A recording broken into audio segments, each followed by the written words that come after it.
Hello à tous, bienvenue pour ce nouvel épisode de podcast. Aujourd'hui, je suis avec un organisateur de tournoi, Arzel Mevelek. Je l'ai bien prononcé? On est bon? Non, non, tout faux. Super.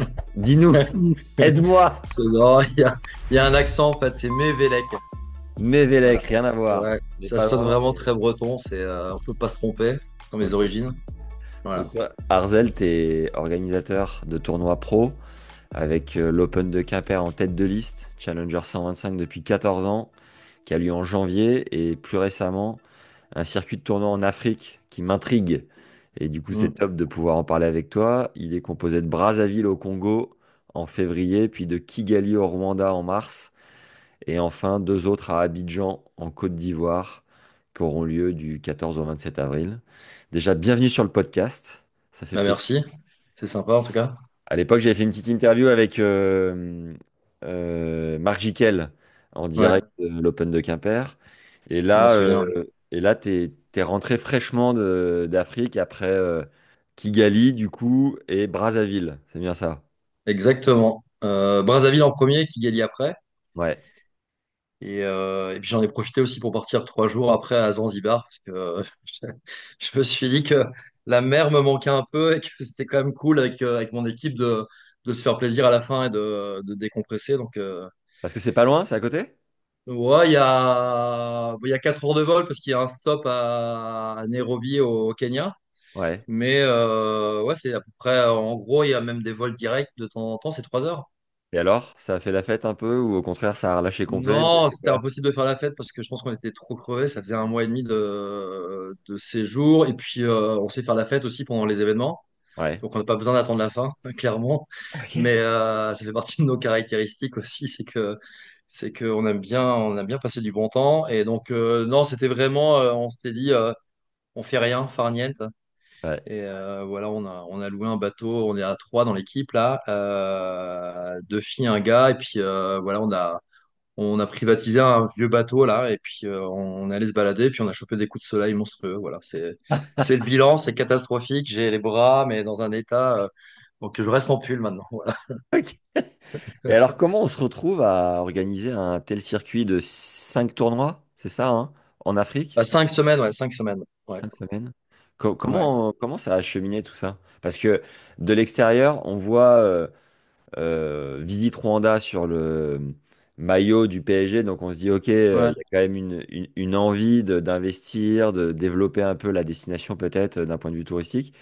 Mais ouais. de là aller sur le tennis, d'avoir 5 tournois d'affilée, comment ça s'est produit pour toi? Et ben moi ça me fait beaucoup rire maintenant avec un peu de recul. C'est que donc année 2000, parce que ça a démarré en 2024, hein, l'aventure à Kigali. Ouais, Février 2024, j'ai déjà organisé 2 premières semaines. yes. Ça s'est passé comme ça. Et donc, en gros, 2023, j'ai mon Open de Quimper, classique. Je ne sais pas pourquoi, cette année-là, je commence à être sollicité par d'autres organisations, Ok. notamment à Mouilleron-le-Captif, là, l'Open de Vendée, Ouais. que j'ai créé en fait à l'époque avec mon associé Mathieu Blesto, qui gère l'Open de Rennes maintenant. Ouais. Et ça faisait partie de notre dynamique de l'époque. Et puis, bon, ils ont décidé de changer de prestataire. Et donc, ils bossaient jusqu'à présent avec une boîte qui s'appelle Rivacom, qui gère Brest, Rennes et Mouilleron-le-Captif. Et puis, il y a eu un appel d'offres. Ouais. Et voilà, je me suis senti confié d'une mission intéressante. J'avais envie d'y retourner. J'avais envie de redonner au tournoi aussi quelques valeurs. Je trouve qu'ils avaient perdu un petit peu sur le côté humain. Voilà, de redévelopper quelque chose. Je me suis beaucoup investi dans le projet. Donc Qui aujourd'hui, va juste, pas. tu bosses plus avec Mathieu, vous êtes Non, on de votre a en côté? fait en 2017, je crois qu'on a splitté les choses. Moi, j'ai racheté Quimper à ma société, en gros. Ouais. J'ai pas racheté Quimper, j'ai racheté la prestation de service, parce qu'on n'est jamais propriétaire d'une date, hein, sur le circuit de Challenger. Mais à l'époque, on avait Rennes, on avait Mouilleron, on avait Quimper. Oui. Et moi, bah, je suis quimpérois et que j'avais envie de rester plus auprès de ma famille. Ça faisait beaucoup trop de déplacements, ce qui est complètement contradictoire avec ce qu'on va évoquer après, parce que maintenant, je suis en Afrique. Mais c'est tout le charme L'aventure. voilà, de la situation. Mais non, on a splitté les choses. J'ai racheté Quimper, puis Mathieu a revendu en gros la boîte à Rivacom, Ok. une boîte plus structurée, et puis est devenu salarié de la boîte, quoi. Voilà, c'est ce qui s'est passé à l'époque. Ouais. Et donc, Mouilleron, nouveau challenge et tout. Et patatras pour moi, je crois que j'étais persuadé que j'allais remporter la timbale. J'avais deux copines dans le conseil d'administration du tournoi et tout, qui ont voté certainement pour mon projet, mais j'ai pas été retenu. Ouais. Alors, pour des raisons diverses et variées, mais en tout cas, j'ai pas été assez bon. Et Ok. c'est la boîte qui participe à l'organisation de Bordeaux, qui s'appelle Côte Ouest, qui a Ouais. remporté la timbale et qui est une boîte de com, à mon avis, avec une forte capacité à pouvoir plus facilement emballer le package. Alors que moi, c'était plus brut, plus artisanal, parce que bah, je suis une petite boîte, je suis tout seul, hein. Yes. Donc, euh, donc avec des moyens, on va dire, techniques certainement plus limités. Donc c'est Jean-Baptiste Perland qui a repris la direction là au dernier moment un peu de Mouilleron, en plus de Bordeaux. Ouais. Et donc année un peu de merde hein, pour finir l'année. Tu te dis, bon, il y a ça, et puis il y a ce fameux. Parce que j'y ai cru, en fait, quoi. Bah Donc, oui. je pourrais mentir en disant, bon, je m'en foutais, ça m'intéressait pas vraiment. Je l'ai fait. Non, non, non. Pas J'avais du tout. vraiment envie de retourner en Vendée parce que j'y ai des attaches, et puis que j'ai aimé ce tournoi aussi, quoi. Donc une bonne petite claque. Derrière, il y a ce projet Afrique qui a démarré, alors, très, très bizarrement. C'est que j'ai un copain qui est aujourd'hui vice-président de la Fédé, hein, qui s'appelle Pascal Piriou, qui est Ok. président de la Ligue de Bretagne, et Ouais. qui était pendant Roland-Garros 2023 dans un salon, et il croise Gilbert Izerne, ancien directeur de Roland, avec un homme d'affaires rwandais. Ok. Et la question de l'homme d'affaires rwandais à Pascal Piriou, c'est est-ce que tu connais quelqu'un d'assez dingue pour peut-être potentiellement venir nous aider pour monter un tournoi de tennis? Oui, j'ai. Là, il dit, ouais, ouais, j'en connais un bon là chez moi qui pourrait correspondre à vos attentes, quoi. Et donc, il y a eu une mise en relation avec Gilbert Izerne, en gros, Ok. de la part de Pascal Piriou. D'ailleurs, j'ai complètement, enfin, je sais pas, au bout d'un mois et demi, j'ai dû envoyer un mail à Izerne en disant, bon, bah, désolé, j'ai pas de nouvelles de votre part, donc je me permets de vous solliciter. Lui, il me répond, bah si, je vous ai envoyé un mail il y a un mois. En fait, c'était dans mes spams, donc ça démarrait un peu bizarrement. On n'a pas eu les mêmes, on n'a pas eu un super feeling au bout Ok. de plusieurs discussions, mais rien de, on n'avait pas la même approche forcément. Ouais. Voilà, pas les mêmes habitudes aussi, des institutions, voilà, une approche du métier. Et donc, bah, moi, j'ai juste contacté l'ATP, premier réflexe, en disant, si jamais il y a un projet qui se développe au Rwanda, qu'est-ce que vous en pensez? Ouais. Le directeur de l'ATP m'a rappelé 2 minutes après en disant, bon, si tu y vas, toi, avec ce que tu as fait à Quimper, parce qu'à Quimper, on a démarré avec Mathieu Blesto avec 500 euros en poche et on allait voir un imprimeur pour faire une plaquette. Puis aujourd'hui, on ne doit pas être très loin du million d'euros de budget. Donc, on a avec des bouts de ficelle, on a monté un tournoi dans un vieux club de tennis avec de la tôle partout. Enfin, on a tout calfeutré. Donc, finalement, dans la difficulté, on a créé quelque chose de plutôt sympa. Qui Et de donc, l'ATP? Qui de l'ATP te rappelle? Eric Lamke, c'est le directeur du Challenger Tour, en fait. Ok. Voilà. Et lui me rappelle, il me dit, bah, si tu y vas, on te donne tout le prize money, plus des compensations, parce que il faut savoir que sur les tournois à Challenger Tour, comme ça, c'est, bah, par exemple, un ATP 50, à l'époque, c'était 40 000, 41 000 dollars de dotation. Il y Ouais. avait 30 000 dollars d'aide à la fin du tournoi. Ils te donnent 30 000 dollars si tu as respecté un certain nombre de règles, notamment la réalisation du streaming, des choses comme ça, tous les moyens techniques qui sont un peu mis en place. Si la diffusion est bonne, ils te donnent 30 000 à la fin, quoi. Donc, en fait, ils m'ont dit, bah, nous, on te file les 41 000, Ouais. donc 2 semaines de rang, donc 82 000, plus 2 fois 30 000, quoi. Voilà, ça c'était Beau geste.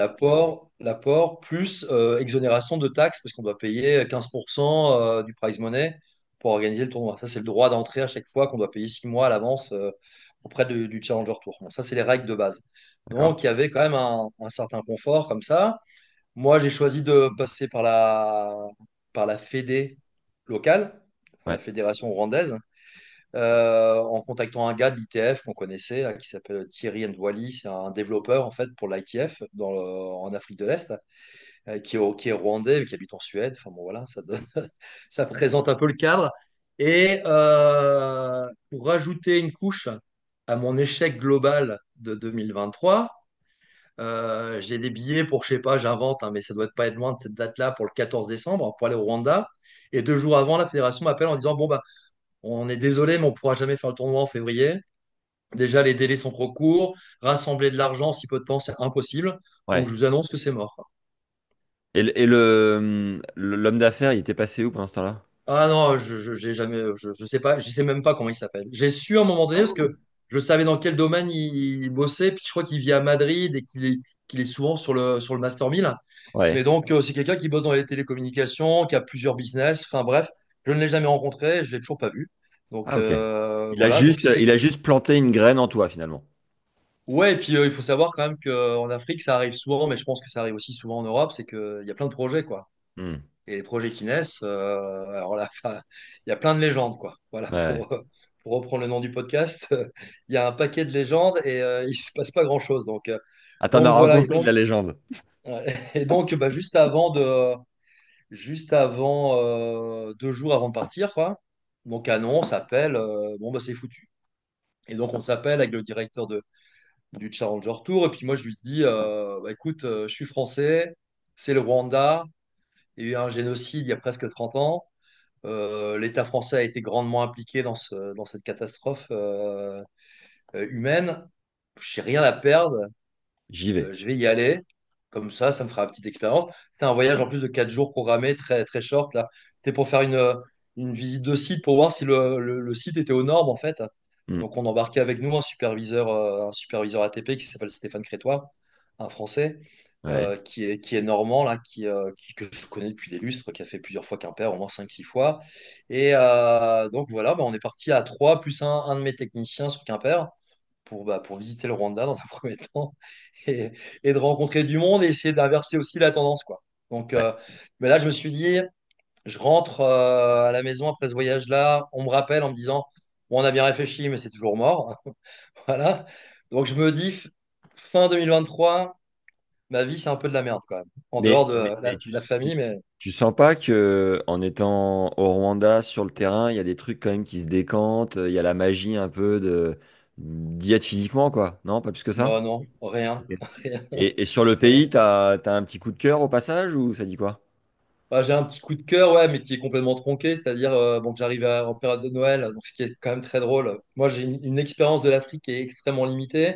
J'ai Ouais, travaillé quand j'avais peut-être 20 ans pour Karim Alami, qui avait été 18e mondial au Maroc, ouais. sur la naissance d'une académie qu'il voulait monter, d'ailleurs, qu'il n'a jamais monté, et puis qu'il a Une autre déplacé à un légende. moment donné. C'est à Doha maintenant qu'il est, je crois, et Ouais, il est directeur du tournoi, mais bon, voilà, j'avais bossé pour lui à l'époque. Mais c'est une expérience Afrique du Nord, ça veut dire très connecté à l'Europe. ouais, Là, je débarque en Afrique noire. J'ai le droit de le dire comme ça, c'est pas du racisme. ouais. J'arrive en Afrique noire en période de Noël avec des palmiers et des cloches de Noël hein, accrochées aux palmiers, des guirlandes. Je me dis, c'est quand même un décor spécial. Le pays est propre, mais enfin, comme j'ai jamais vu, j'aimerais bien avoir des rues propres comme ça à Quimper. Ok. C'est-à-dire les principales artères, elles sont nettoyées en permanence. Et puis évidemment, j'ai été accueilli dans le plus bel endroit de Kigali, Ah ouais, dans un hôtel super haut de gamme. La première impression était très très bonne, bien sûr. ouais, tu m'étonnes. Voilà, mais après, après même la visite sur place des infrastructures, ça avait vraiment de la gueule, c'était sympa. Et tout ça, c'est Le terrain en l'ATP terre qui battue. régale ou c'est à tes frais? Ah, c'était à mes frais. Ah ouais, Dans ok. l'ATP, paye pour l'ATP. Et puis moi, Ouais, en indépendant, bah, je prends les risques que j'ai à prendre. Et puis bah, là, je partais avec mon technicien spécialisé en son, lumière, enfin câblage, tout ce qu'il faut, quoi, ouais. pour voir un petit peu tout ce qu'il fallait faire techniquement. D'ailleurs, on se marre toujours, hein, mais parce que c'est certainement le plus grand souvenir qu'on ait sur la première session là-bas, c'est qu'il y a le superviseur et mon technicien qui sont sur le terrain pour prendre des mesures, parce qu'on s'est rendu compte évidemment que les couleurs de double n'étaient pas à la taille. Donc, Ah, dans dur. l'optique de faire un tournoi, il fallait refaire toutes les lignes, hein, parce qu'il y avait un non-respect des normes. Et bah, les deux, là, ils ont passé, ouais, je pense, 2 heures sur le terrain. Et puis bah, le superviseur, beaucoup plus raisonnable, a mis beaucoup de crème. L'autre, pas du tout. Crâne rasé, mon collègue. Et il s'est retrouvé avec bah, le coup de soleil, mais du siècle. Ouah, dur. Et donc, mais c'est un dur à cuire. Il vient de l'île de Saint, là. C'est une île enfin, en Bretagne, où voilà, ils ont un caractère bien trempé. C'est un dur à cuire. Mais là, le lendemain, il me dit, écoute, j'ai l'impression que mon crâne se resserre, quoi. Ma peau travaille trop, quoi. Et donc, on allait dans une pharmacie locale et je dis au mec, est-ce que vous avez de l'aloe vera ou une crème spéciale pour Les, apaiser sa douleur, quoi. les grands Et le gars brûlés. me regarde, il me dit, bah, j'ai quelque chose et tout. Et il va dans l'arrière-boutique, il revient et puis il arrive avec une boîte comme ça, il me l'attend. Et en fait, le gars voulait nous vendre une solution pour la repousse des cheveux. Ah, c'est Il a, mythique. et donc le fou rire a duré, mais j'ai l'impression un quart d'heure, on n'en pouvait plus, quoi. C'était extraordinaire. Donc voilà, mais c'est le choc culturel et le problème de compréhension parce que voilà, mon explication en anglais devait pas être top non plus, quoi. C'est magnifique. Donc voilà, mais donc échec total, hein, retour à la maison et je me dis franchement, il y a un truc qui va pas, quoi. Ça tourne mal. J'aurais mieux fait de rester avec mon tournoi à Quimper, focus là-dessus et puis arrêter d'espérer autre chose, quoi. Et juste pour Parce que qu'on comprenne bien, de l'autre côté, un tournoi comme Quimper te permet de vivre, voilà, d'être full-time job là-dessus et de très bien en vivre, ou tu es à l'affût d'autres tournois parce que tu as besoin d'autres dates pour faire grandir ta société et puis mieux vivre au passage. Je sais pas, c'est quoi la réalité d'un organisateur de tournoi? En fait, pour être vraiment tout à fait honnête, et puis vraiment là-dessus, je mentirai jamais, je suis très clair là-dessus. Quimper, c'est une facture que je fais parce que moi, en fait, j'ai créé l'événement avec Mathieu Blesto, mais Ouais. le jour où on a été recruté pour monter la Vendée, c'est devenu notre métier. Donc, on Mhm. est sorti des comités d'organisation. Avant, j'étais président de l'Open de Quimper et lui trésorier, où on avait inversé à un moment donné. Et donc, on est devenu prestataire. Donc, moi, tous les ans, je facture 50 000 euros à l'Open de Quimper sur un budget de 800, entre 800 et 1 million. Yes. Je facture cette somme-là. Bah, comme plein de gens le savent, 50 000, évidemment, c'est pas ce qui me reste dans la poche. En fait, ça fait 60 000 à la fin, mais 10 000 pour la TVA et 50 000 divisé par 3 multiplié par 2 pour savoir combien je gagne. En gros, c'est ça. Ouais. Il y a un tiers qui part à l'URSSAF, puis deux tiers qui me restent dans la poche. Ouais. Donc, ça fait, bon an, mal an, je sais pas, autour de 2 500 euros par mois. Ouais. Bon, quand on commence à agrandir la famille, qu'on a quatre enfants, ma compagne est prof, ça se passe de manière acceptable parce qu'on habite Quimper et que c'est un niveau de vie pas extrêmement élevé, mais ça, c'est pas fou non plus, quoi. Ouais. Ouais. Mais c'est le choix de la liberté aussi, c'est-à-dire que je fais que Quimper et que il y a des matins, si j'ai pas envie de me lever, je me lève pas. Tu fais quoi? Voilà, Tu vas à la pêche? non, mais je sais pas, ou si je suis en retard le soir, je peux m'accorder un repos le lendemain, parce que j'aime beaucoup sortir. J'ai une vie nocturne assez garnie. Et puis voilà, non, mais c'était pas fou, mais je me suis dit, ce serait pas si mal de doubler en fait la rémunération. Ouais. J'ai connu ça à une période. Voilà, je vivais beaucoup plus sereinement à la fin du mois. Je me retrouvais avec un peu trop de sous sur mon compte. Je me disais, c'est chouette. Ouais, tu m'étonnes. Voilà, je peux avoir des projets. Puis même, il y a eu une période où j'ai eu des difficultés financières parce que bah, quand je gagnais bien ma vie, j'ai pas mal investi. Puis du jour au lendemain, on a moins de tournois. Je rachète à ma boîte Quimper, mais Quimper perdait de l'argent à l'époque. Donc il y a une baisse de rémunération. Et résultat, bah, il y a un niveau d'URSSAF qui est élevé. Enfin, c'est un engrenage un peu à un moment donné, quoi. Donc, j'ai vendu ma maison à une époque. Ah ouais. Ouais, des moments pas si simples que ça, Ouais. même si je suis pas matérialiste, donc ça va. Psychologiquement, je l'ai pas si mal vécu que ça. Et qu'il y a des choses beaucoup plus graves. Que d'avoir des gosses et d'avoir une vie de famille heureuse, c'est cool aussi, quoi. Donc, le matériel, ça passe en second, mais c'est quand même, ça aide l'argent un peu, quand même. Voilà, Ouais, clairement. ça apporte un peu de bonheur, où ça rend les choses plus faciles quand il y a des difficultés en tout cas. Donc oui, il y avait une envie de faire un peu plus, quoi. Voilà, c'était une situation qui était parfois compliquée financièrement. Tu te dis, bon, il faut pas qu'il arrive une merde du jour au lendemain, je sais pas, sur quelque chose d'important à rembourser, des dommages sur une voiture. Enfin voilà, tu t'es pas en Et train donc de là, prier tous les jours pour qu'il t'arrive rien, mais ouais. t'es pas serein sur tout, quoi. Voilà, Et donc un fin truc comme ça. 23, t'as un peu la tête dans le sac avec tout ça, quoi. Ah ouais, ouais. Ouais, je me dis merde, j'ai plutôt envie de boire des coups là. Je me dis, c'est moyen, les fêtes de Noël arrivent, ouais, elles vont pas être folles. Et là, tout s'inverse d'un coup. Le 3 janvier, il y a le secrétaire général de la fédération rwandaise qui me dit, on a trouvé tout l'argent. La première dame du pays avec une fondation, avec sa fondation, va payer le coût. C'est à peu Ouais. près, je sais pas, 150 000 dollars pour Ouah. organiser le tournoi hors prize money et le cadeau du prize money de l'ATP. Et donc, il me demande, bon, t'es toujours Ils ont appelé l'ATP en gros, en premier, en disant, bah, on est prêt. L'ATP a répondu, bah, appelez Arzel Mevelec, parce que s'il n'est pas prêt, il se passera rien.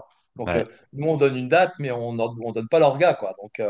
Donc c'est lui l'organisateur, c'est lui qui est pressenti pour, parce que on sait que c'est lui entre guillemets, l'homme de la situation. Il y en a d'autres, hein, mais bon, c'est moi qui étais là. Et donc, réunion de famille, parce que il fallait quand même rajouter quelque chose, c'est que, un, j'avais l'Open de ouais, Quimper, ouais. qui arrivait à la fin du mois. Donc j'étais en plein dans l'orga. Je venais de démarrer le montage. Et puis, on attendait un petit dernier dans la famille qui allait arriver mi-mars, fin mars, quoi.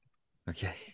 Voilà. Donc la question, c'était, bon, bah, c'est quand même pas une science exacte, tout ça. Donc si ça arrive mi-février, on va être dans la merde quand même, parce que tu seras déjà au Rwanda, quoi. Puis ma femme a dit, bah, tu peux pas passer à côté d'une occasion comme ça. Elle a fait des études en histoire de l'art africain. Il y avait un vieux rêve aussi d'Afrique, parce qu'elle a jamais travaillé dans ce domaine. Elle est prof de français aujourd'hui, mais voilà, elle a dit, tu peux pas passer à côté de l'occasion, quoi. Donc, Banco, en 6 semaines, tout ça s'est monté, quoi. Voilà. Waouh. Et alors, question, c'est si t'étais pas allé au Rwanda, est-ce que ils auraient autant compté sur toi? Et deuxième question dans l'une, c'est quand je fréquente des joueurs tunisiens, marocains, algériens qui disent qu'ils n'ont pas une thune à la Fédé dans ces pays-là, comment est-ce que la Fédé rwandaise arrive à sortir un tel chèque d'un coup, quoi? Enfin, tu vois, deux questions en une, c'est ma Ouais, spécialité. ouais.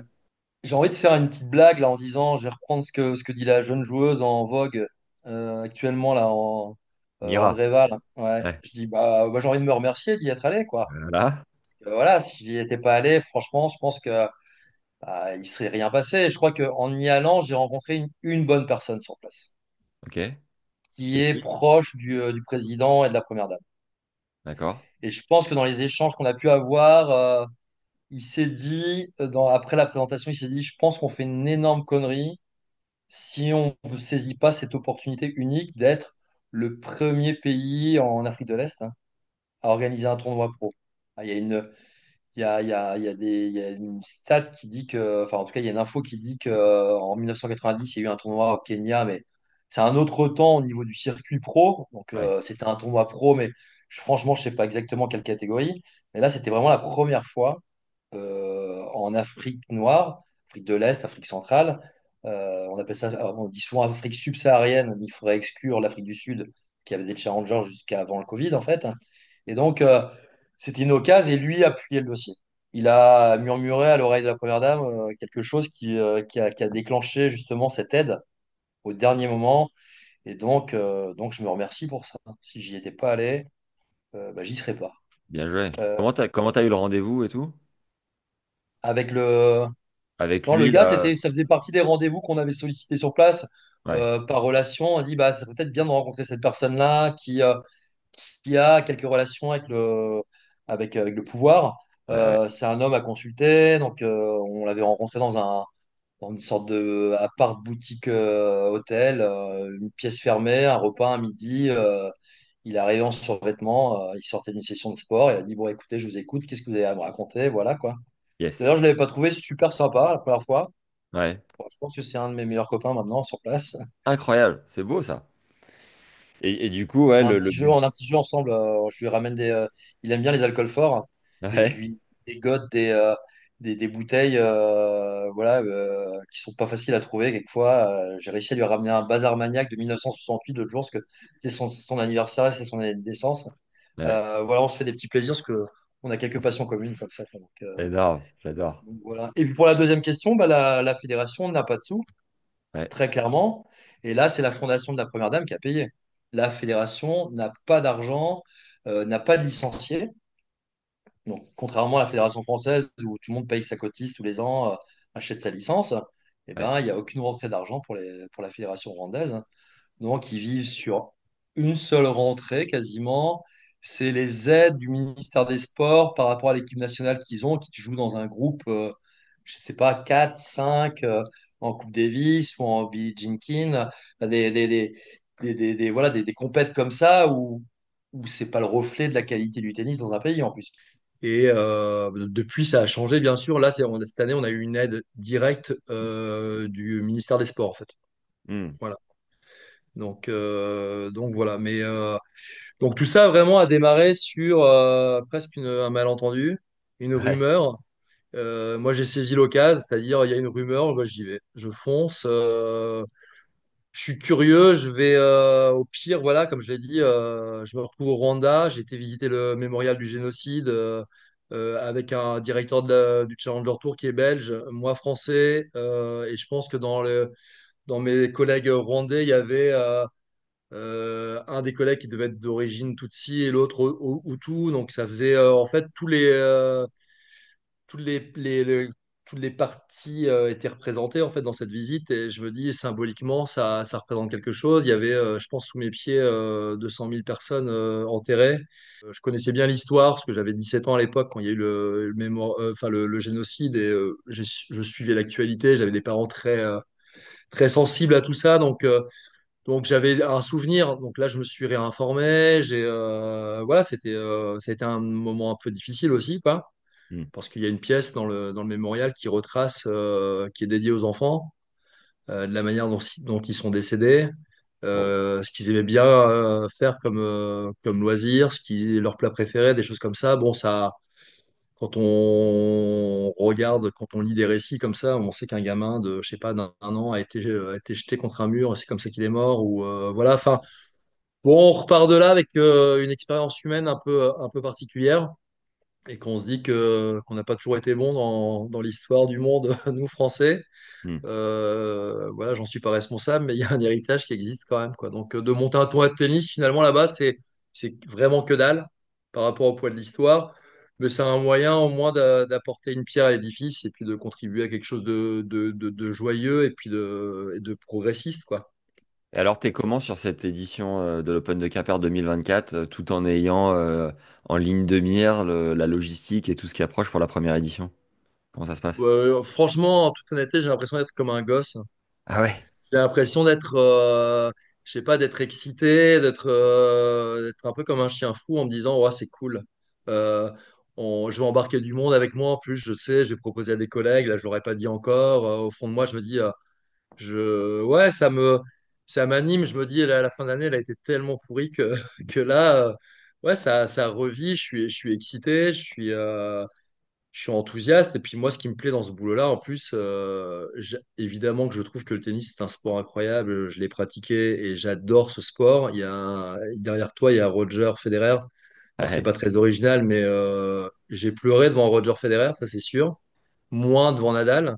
ouais, Mais devant Federer, j'ai pleuré un paquet de fois sur des victoires à Wimbledon ou ailleurs, quoi, ou l'Open d'Australie 2000, je sais pas, 2017, je crois. ouais. C'est 17 quoi, Iban Nadal, je crois. Et 18 Silic, je pense, ça doit être ça. Mais ouais, où je suis à genoux par terre en me disant, ce mec-là, j'ai pas trop mal joué au tennis, mais tout ce qu'il fait lui, moi, je sais pas le faire. C'est quoi ton Euh, CV à toi, tennistique? j'ai été 2-6 au tennis, mais en jouant très peu, en étant un joueur pas très sympa sur le terrain d'ailleurs. Ah ouais? Ouais, souvent à court de forme, donc facile à déplacer, je pense, ou pas facile à déplacer, donc facile à battre. Non, j'étais un peu lourd. J'étais un peu un feignant. J'ai jamais fait l'effort de me faire mal. Ouais. Donc, je sais pas ce que c'est. J'ai joué dans la facilité et il y a des jours où ça a extrêmement bien marché. Donc, ça m'est arrivé de gagner à Négat et puis le lendemain, je pouvais perdre 5-6. Voilà. Je n'étais vraiment pas sérieux du tout et j'ai jamais fait plus de 30 matchs dans une saison. Voilà. Ok. Donc, ça veut pas J'apprécie. dire une saison, c'est nul. Donc il y a des gens qui m'ont dit que j'avais du talent, je leur ai souvent répondu que c'était des conneries parce que c'est un travail de besogneux. Ouais. Il faut beaucoup travailler pour y arriver, même si on a une main ou tout ce qu'on veut. Mais non, mes copains venaient me voir parce que j'étais un peu con sur le terrain parfois et ils venaient me voir pour aller boire des coups après quoi. Euh, Pour vider donc le c'était fût de vraiment, je blanche. pense que j'étais un peu un branleur quoi. Voilà. Ok. Faut être très clair. J'ai pas Alors, été très. Voilà. Non, non, mais donc moi, j'adore ce sport, mais ce qui me plaît avant tout, c'est de construire un projet, quoi. hmm, À Quimper, on bosse dans un parc expo. C'est un endroit totalement indigeste, totalement inadapté pour faire un tournoi de tennis. ouais. Et j'en suis extrêmement fier. Puis ça peut paraître prétentieux, mais je crois que j'ai des très bonnes idées. Je suis un créatif, quoi, vraiment. À Quimper, on a fait d'une scène de concert avec une fosse pour le public et d'une régie technique au-dessus. On en a fait un bar caché en régie technique pour boire des coups et regarder le match dans la meilleure des situations. La scène de musique, on en a fait un restaurant avec une baie vitrée de 25 mètres. C'est un restaurant où les gens voilà, fréquentent l'endroit tout le temps pour regarder un bout de match. C'est le seul moment d'ailleurs où les partenaires regardent vraiment du tennis, parce que le Ouais, reste du temps, ils vont boire des coups ailleurs. Et puis la fosse, c'est le court central avec des écarts enfin, le terrain est pas plat du tout. On a des menuisiers qui bossent comme des dingues pour mettre tout à niveau. ouais, On a la réputation d'avoir un super court qui tient, qui craquelle jamais, qui fissure pas, tout ça. Bon, on a un défaut, on n'a que 1200 places sur le cours central. C'est un 125 qui tient vraiment la route. On a quatre cours sur site, ce qui en fait un tournoi finalement assez unique parce que quatre cours en indoor au même endroit, c'est rare. ouais. Mais voilà, donc à force de créativité et de partage avec plein de corps de métier, on a réussi à faire un truc un peu dingue, quoi. Waouh, bravo. Et Les combien de joueurs s'en rendent pas sponsors? compte. 120, Pareil, ça a 120 grandi d'année en de année. 1000 euros à 20 000 euros, mais pas de sponsor énorme. Ouais, Ce qui est quand même un avantage énorme, c'est que quand on en perd un, on n'est pas au fond du trou, on sait qu'on va peut-être retrouver le voisin à côté qui va mettre la même somme, quoi. Donc on est assez stable à Quimper depuis des années, malgré des contextes échos qui sont parfois un peu compliqués. ouais. Je dis ça maintenant, bon, j'espère que la prochaine fois sera pareil, mais ouais, c'est toujours des aventures, mais de partir de rien, de créer tout, moi je trouve c'est jouissif d'arriver à la fin et de se dire waouh, putain, on a monté ça là, il n'y avait rien, il n'y avait pas de terrain de tennis, il n'y avait que dalle. Voilà, on a investi un lieu et puis on en fait quelque chose d'assez magique, quoi. Et, Et euh, et les c'est moins partenaires. contraignant d'être sur le circuit Challenger que ATP, sur le cahier des charges, toutes les règles qui s'en suivent? Je pense que quand on passe dans la catégorie 250, inévitablement, on est obligé de répondre à des règles assez standardisées. Il y a moins de fantaisie, certainement. Il faut trouver un lieu type arena. Voilà, je pense que c'est beaucoup plus adapté. Mais je sais pas, j'ai eu le retour de pas mal de coachs souvent qui me disaient, mais Quimper, c'est un petit 250 super sympa. Hmm. Je l'ai déjà eu. C'était pas forcément pour me faire plaisir, c'était juste un constat, sachant que bah, il y a des 250 qui doivent pas être terribles. Vaut mieux avoir parfois, même en termes de rentabilité financière, avoir un super 125 rentable. Hmm. J'exclus 175 que c'est une catégorie à part. D'ailleurs, on ne sait même pas si elle va continuer cette catégorie. Donc, c'est Ok. en suspens. Je viens de l'apprendre un peu avec les instances là. Ils savent pas trop pour l'année prochaine. Donc, avoir un gros 125, on peut être plus valorisé qu'en faisant un 250 perdu peut-être dans la Ouais, NAS, quoi. J'en sais rien, mais ouais. ça peut être ça, quoi. Bon, Ouais. du coup, fin de Quimper 2024, fais-nous voyager un peu. Qui t'emmène? Comment tu leur annonces? Est-ce que vous avez des sponsors déjà en Afrique qui vous attendent ou pas? Fais-nous l'état des lieux de Robinson Euh, Crusoe qui arrive et qui construit tout, quoi. ouais, bon, déjà, première chose, c'est anecdote, mais au Rwanda, ce qui s'est passé, c'est que sur site, il y avait des toilettes, deux vestiaires, et puis six cours en terre battue, en enfilade, sans séparation, hein, qui s'enchaînent comme ça. Et puis au bout d'un des terrains, une tribune verte, moche. Il en restait la moitié. Enfin bon, rien de particulier. Un petit kiosque pour boire un café au-dessus, quoi. Voilà, c'est le décor. Et donc, dans la préparation du tournoi, le ministère des Sports débarque et le premier constat, c'est ah, si le président de la République vient voir un match, il peut pas aller dans ses toilettes, c'est pas possible, quoi. Il faut réaménager les choses. Donc, bah, qu'est-ce qu'ils ont décidé de faire? Ils ont tout rasé.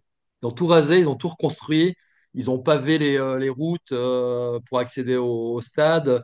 Enfin bon, voilà, ils ont fait en 6 semaines, jour et nuit, ils ont travaillé là-dessus. J'ai vu des images des ouvriers à la frontale hein, pour tout rebâtir, des vestiaires tout neufs, avec des vestiaires qui ressemblent plus à des vestiaires de, stade, de club de foot. Hein. Donc, vraiment un truc sympa.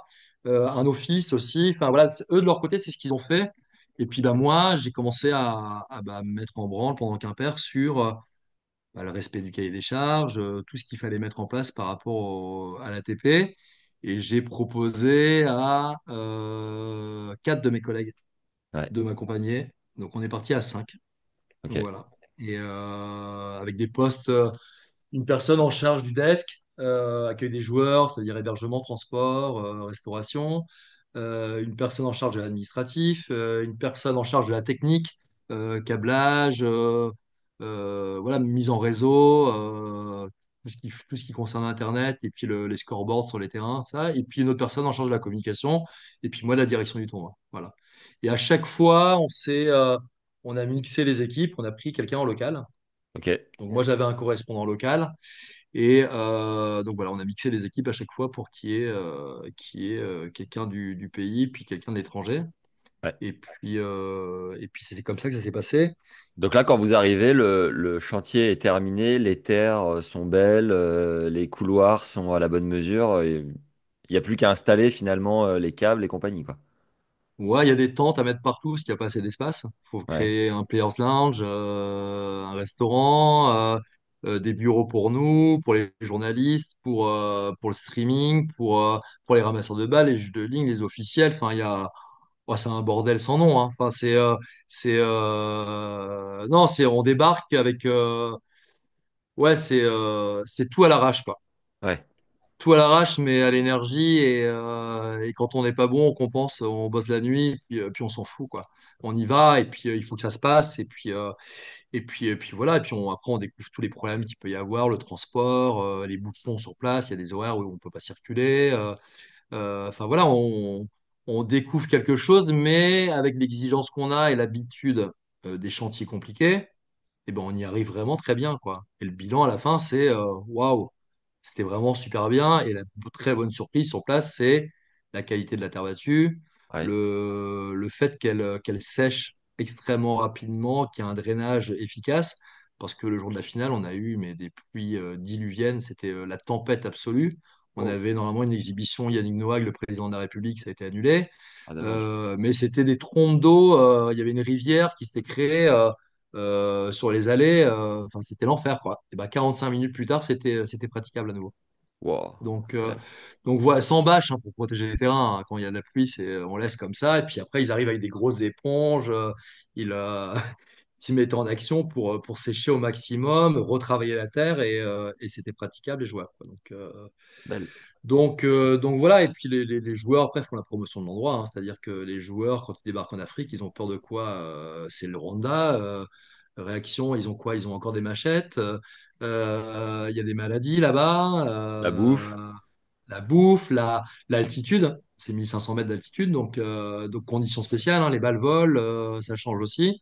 Ouais. Bon, 15 000 choses, 15 000 arguments pour pas venir en tout cas. Et t'embarques certains sponsors de Quimper là-bas ou tu fais comment? Non, personne. On n'a pas de sponsor la première fois. Ah ouais. Que l'État. Non, ouais, que l'État, ils ont payé la facture et puis voilà, non, rien du tout. Et puis nous, pas responsables du budget, quoi. Moi, j'avais mis les choses au clair avec eux. C'est notre blague locale, hein. Dans mon équipe, c'est référence au bronzé. Comme je Ouais. te l'ai dit tout à l'heure, il y a 30 000 de compensation à ATP sur une semaine. Ouais. Donc là, il y avait 60 000. Moi, j'ai dit, en fait, ma rémunération, c'est 30 000. Donc c'est le sketch avec Clavier qui essaie de négocier. Et puis le mec, le vendeur, il dit à chaque fois, bah non, c'est 30 000. Donc nous, en fait, notre tarif africain, c'est 30 000. Voilà, c'est le truc qui est resté à la fin. Mais voilà, donc nous, on n'était pas responsable du budget. Et clairement, ça a été une grande catastrophe. C'est qu'ils ont très mal géré le budget. Ils se sont retrouvés avec des dettes. Voilà. Ça a un peu gueulé. Ouais. Ils ont voulu reprendre la main aussi pendant le tournoi sur des choses importantes pour eux. La Fédé, ils ont voulu organiser le protocole final, la cérémonie, qu'on s'appelle la remise des prix et tout ça. Ouais. Et puis, bah, j'ai dit à mes collègues, mettez-vous en retrait, puis on ira sauver le navire quand il sera temps de le faire, quoi. Donc, ils se sont engagés sur des choses farfelues. À un moment donné, j'ai dit, tiens, ils ont mis un média backdrop en plein milieu du terrain, mais vu comment il y a du vent, je pense que dans 2 minutes, il est par terre avec tous les trophées. Ma collègue disait, non, non, arrête. Je dis, non, mais laisse faire, tu vas voir. Bon, 2 minutes plus tard, le média backdrop, il avait volé. Donc voilà. Il y a un mec de la Fédé qui avait donné un coup de coude dans un trophée qu'ils avaient fait fabriquer en imprimante 3D, un truc comme ça, il avait cassé le trophée. Enfin, donc à la fin, il y a eu un bilan en disant, bon, bah, c'est fini, vous vous occupez plus de rien, vous laissez l'organisation vraiment aux professionnels, et puis vous êtes partenaire de l'organisation, mais le Ah oui. rôle d'une fédération, c'est de développer le tennis, Ouais. pas d'organiser un tournoi pro, vous savez pas le faire. Donc Et, aujourd'hui, on est en partenariat, j'organise le tournoi, je gère le budget, et puis j'assume les pertes, et puis s'il y a des gains, eh ben, il y a 40% pour ma boîte, 40% pour la Fédé, et d'accord. 20% imposé pour le développement. Donc, euh, donc cette année, bah, il y a 12 000 qui tombent dans ma poche, que je partage avec mes collaborateurs. Ouais. Il y a 12 000 qui vont à la Fédé. Ça, je rembourse leurs dettes avec ça. Et 6 000, on fait venir des gamins, des Rwandais cet été pour une tournée en Bretagne-Normandie avec le club de Pléneuf-Valandré. Je paye les billets, les visas et puis le billet de train pour qu'ils rejoignent Pléneuf. Et après, c'est le CD des Côtes d'Armor qui prend la suite, hein, et qui Waouh. embarque 4 gamins avec un coach pour faire une tournée de tournoi. Et voilà. Et comment tu génères des... Déjà, bah, bravo hein, pour tout ça. Et comment tu génères des bénéfices du coup en année 2 comme ça là? Ils viennent. En gros, la moitié du budget, c'est le ministère des Sports qui l'a apporté. Ça Ouais. coûte à peu près 2 semaines comme ça coûte 400 000 dollars.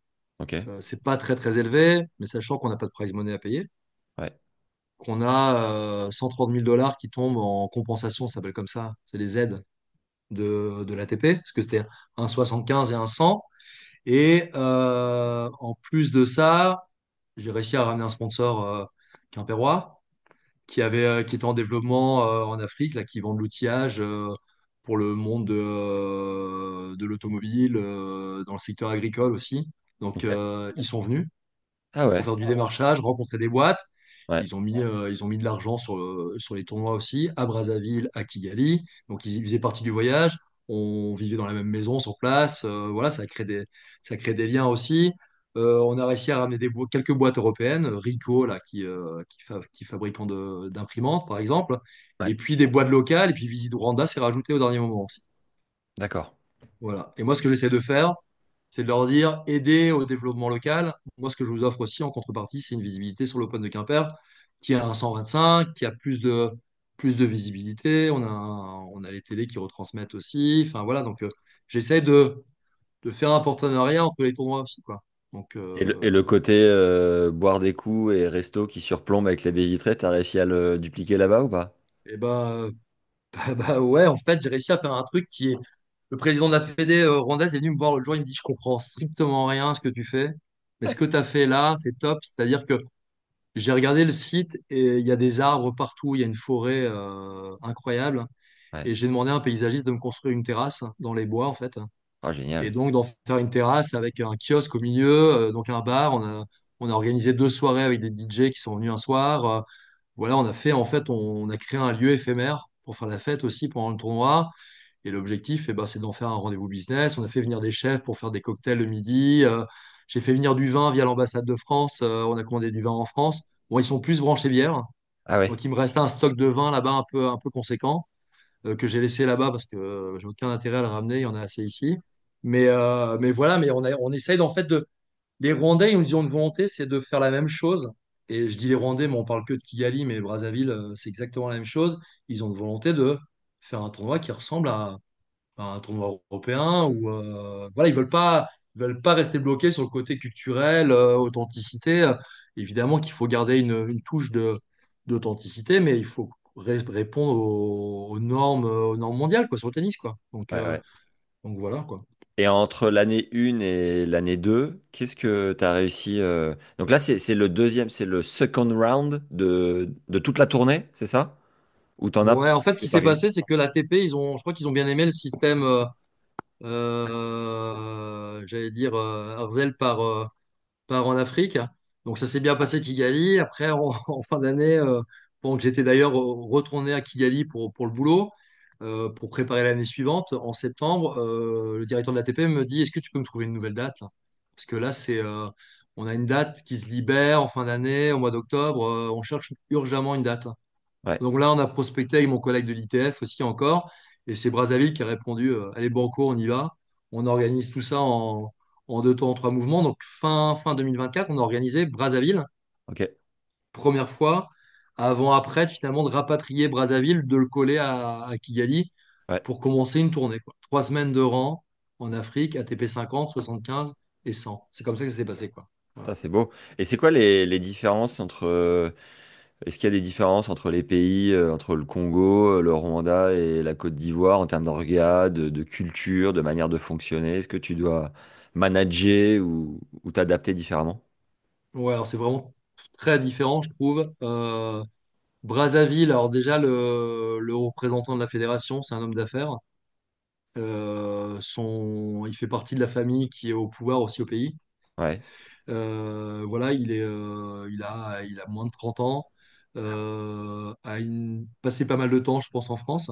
ouais. Donc a une bonne culture européenne aussi, est très branché business et développement. Donc en fait, les choses vont vite avec lui, quoi. Et ça, c'est Mm. vraiment c'est primordial, surtout quand on doit organiser un tournoi en un mois et demi. Vaut mieux avoir quelqu'un en face de très câblé et très Ouais, réactif. Et voilà, avec voilà, les contacts nécessaires, en tout cas, au ministère des Sports, voir au-dessus si on a besoin de débloquer les situations. Parce que affréter du matériel, des balles, des machines accordées, des choses comme ça, c'est extrêmement compliqué. Mm. Voilà, donc Brazzaville, très, très grosse réactivité du partenaire sur place. Des conditions qui sont pas celles de Kigali parce que c'est 35 degrés parfois, très humide. Voilà, donc il faut que nous aussi on s'adapte, hein. Il n'y a pas que les joueurs qui rencontrent des difficultés. Non, et puis j'ai trouvé à Brazzaville qu'il y avait un enthousiasme dingue. Ah ouais. Euh, les gens extrêmement contents, très reconnaissants du travail fait, avec une appréciation forte en disant, bon, c'est pas les colons qui débarquent qui vont nous expliquer comment ça marche. Non, on Mm. sent qu'il y a une envie de partage, de vivre ensemble et de développer quelque chose ensemble. Donc ça, j'ai trouvé ça très, très, très, très agréable. Yes. Au Rwanda, il y a plus de pudeur. Ok. L'histoire aussi force ça, je pense. Euh, Au Rwanda, il y a aussi une envie très forte de développer des grands événements, donc d'aller très vite. Ok. Euh, Peut-être de prendre moins le temps de progresser, d'avoir envie de... Voilà, il y a une envie d'avoir des grands événements. Ils sont en train de parler actuellement d'un Grand Prix de Formule 1. Ils organisent des mondiaux de cyclisme au mois de septembre. Ouais. Il y a le Tour du Rwanda cycliste qui marche déjà très bien aussi. Il y a cette envie de rayonner. Visit Rwanda fait partie aussi du process. Arsenal, Bayern, Paris Saint-Germain. La C'est quand vache. même misé sur des gros partenariats. Ils ont un stade de foot de 45 000 places qui est tout bonnement exceptionnel. Je suis allé voir un match de basket de playoff du championnat local dans une salle qui s'appelle la BK Arena, qui fait 15 000 places. C'est un stade de basket de NBA, très clairement. Mais Euh, d'où ils donc, il y sortent a tout ce budget? C'est incroyable. Ouais, je pense que, en fait, ce que je sais, en tout cas de manière certaine et que je peux dévoiler, c'est que l'armée rwandaise est très, très bien organisée, très, très Ouais. bien structurée. Et on fait souvent appel à l'armée rwandaise, enfin, d'autres pays africains font appel à l'armée rwandaise. Et je pense qu'il y a des accords comme ça, financiers aussi, sur le fait de mettre à disposition l'armée rwandaise sur des endroits où il y a quelques troubles. Je pense que Mm. c'est comme ça que ça fonctionne, en tout cas, parce qu'ils n'ont pas de richesse, ils n'ont pas de minerais incroyables. C'est surtout des terres agricoles, exploitation de café, de thé, quelques rizières aussi. C'est beaucoup, voilà, beaucoup d'agriculture, donc c'est pas ça qui rapporte beaucoup d'argent. Mm. Donc voilà, mais beaucoup plus de pudeur au Rwanda, une envie d'exister sur la scène internationale. Le Rwanda, c'est un modèle aussi de reconstruction d'un pays, hein. Donc, il y a une volonté forte, en tout cas, de développer le tourisme au travers des grands événements internationaux. Ok. Donc, le tennis fait partie des sports rois dans le monde, en tout cas, je sais pas, top 5 sans problème, des sports d'ailleurs pratiqués aussi, hein. Donc voilà, donc il y a une envie d'exister sur la scène internationale qui est très très forte. Et puis pour finir, à Abidjan, j'y suis allé une journée. Ok. Rencontrer la fédération, visiter le site. On sent qu'il y a une culture de tennis beaucoup plus forte.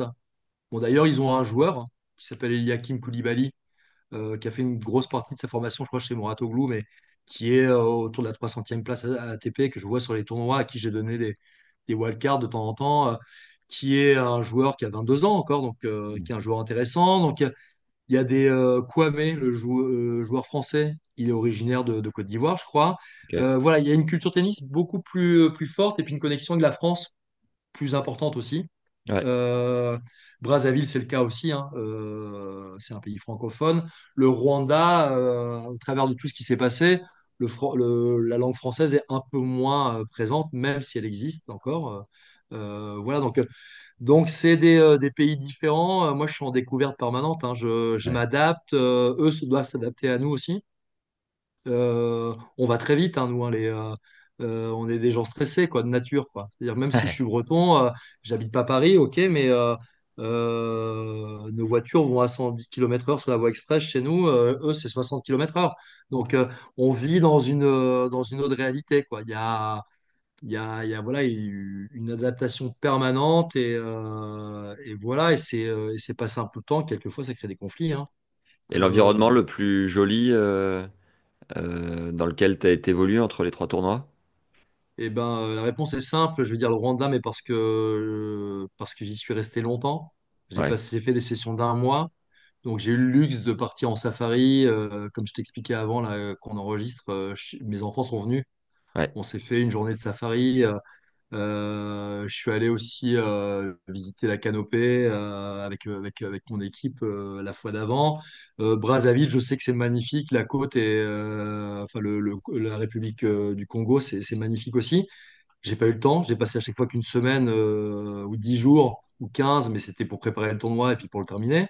ouais, On partait sur une autre destination après. Donc, clairement, Brazzaville, la prochaine fois, je vais me débrouiller pour y passer plus de temps parce que il y a une, comment ça s'appelle, une ville qui s'appelle Pointe-Noire qui est sur la côte où tous les pétroliers sont installés, mais il paraît que la côte est très très belle. ok, Bah, je sais d'ailleurs que le père de Joe Wilfried Tsonga, qui est de là-bas, vit, je crois, la moitié de l'année là-bas. Il a une maison sur la côte. ouais, Voilà, ouais, ouais, c'est ce que Joe m'expliquait il y a pas longtemps là, parce qu'on travaille sur un projet ensemble là, au Sable d'Olonne. Et donc, il me disait que son père, ouais, passait la moitié de l'année là-bas. énorme. Il y a plein d'atouts. Et puis, Côte d'Ivoire, j'imagine aussi. Il faut juste trouver le temps. On arrive un peu comme des mercenaires, on repart. Et on a au moins la chance d'avoir des échanges avec les locaux, c'est important. Ouais, Et puis en plus, il y a une philosophie derrière. Et, parce que je me suis marré l'autre jour, il y a l'équipe qui a fait un article sur moi. Et puis j'adore lire les commentaires, quelquefois ouais, des lecteurs où il y a à manger, à boire. Puis il y a des mecs qui disent des trucs. Ouais, ce mec-là, c'est génial ce qu'il fait, mais je pense qu'il y a des enjeux financiers énormes derrière et tout ça. Clairement, pour ceux qui veulent être un peu détracteurs, le cumul des tournois fait que je gagne vraiment beaucoup mieux ma vie maintenant. ouais, Ça, c'est clair parce que en fait, on touche pas un seul centime des pays. d'accord, On utilise la compensation de l'ATP, en fait. ouais, C'est-à-dire que bah, sur 2 semaines de tournoi, par exemple, à Kigali, je vais garder 30 000 pour ma société, alors qu'il y a 120 000 qui rentrent dans les caisses quand même. Donc, je garde 30 000. Ce qui est très pratique. En fait, moi, je leur dois toujours de l'argent. Donc, pour me rémunérer aussi, c'est très pratique parce que si jamais il y avait le moindre problème, c'est moi qui ai ouais, touché l'argent en premier et qui ouais, le reverse parce que je suis considéré comme promoteur, organisateur et directeur du tournoi. Donc, les ok, dates, entre guillemets, sont à moi. Enfin, je suis pas ouais, propriétaire, mais c'est moi le locataire, c'est moi qui suis reconnu comme organisateur officiel en collaboration avec la fédération locale. Voilà, c'est comme ça que ça se passe. Donc, moi, je prends de l'argent des aides ATP. Voilà. Et pourquoi pas négocier sur les sponsors que tu ramènes, sur la buvette, sur la billetterie s'il y en a, je sais pas, pourquoi pas négocier en plus? Parce que bah, j'ai un intéressement, comme je te l'ai dit tout à l'heure, là, sur le résultat final. Donc, si Ok. c'est moi qui gère le budget et que je le gère bien, et ben, j'ai un retour quand même sur une bonne gestion du budget. T'as quoi, t'as un Euh, pourcentage? T'as négocié un pourcentage là-dessus?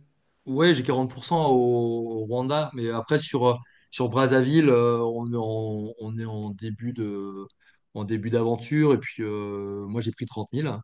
C'est Hmm. la compensation de l'ATP. Parfois, dans le budget, on rajoute des rémunérations pour les collaborateurs, bien sûr.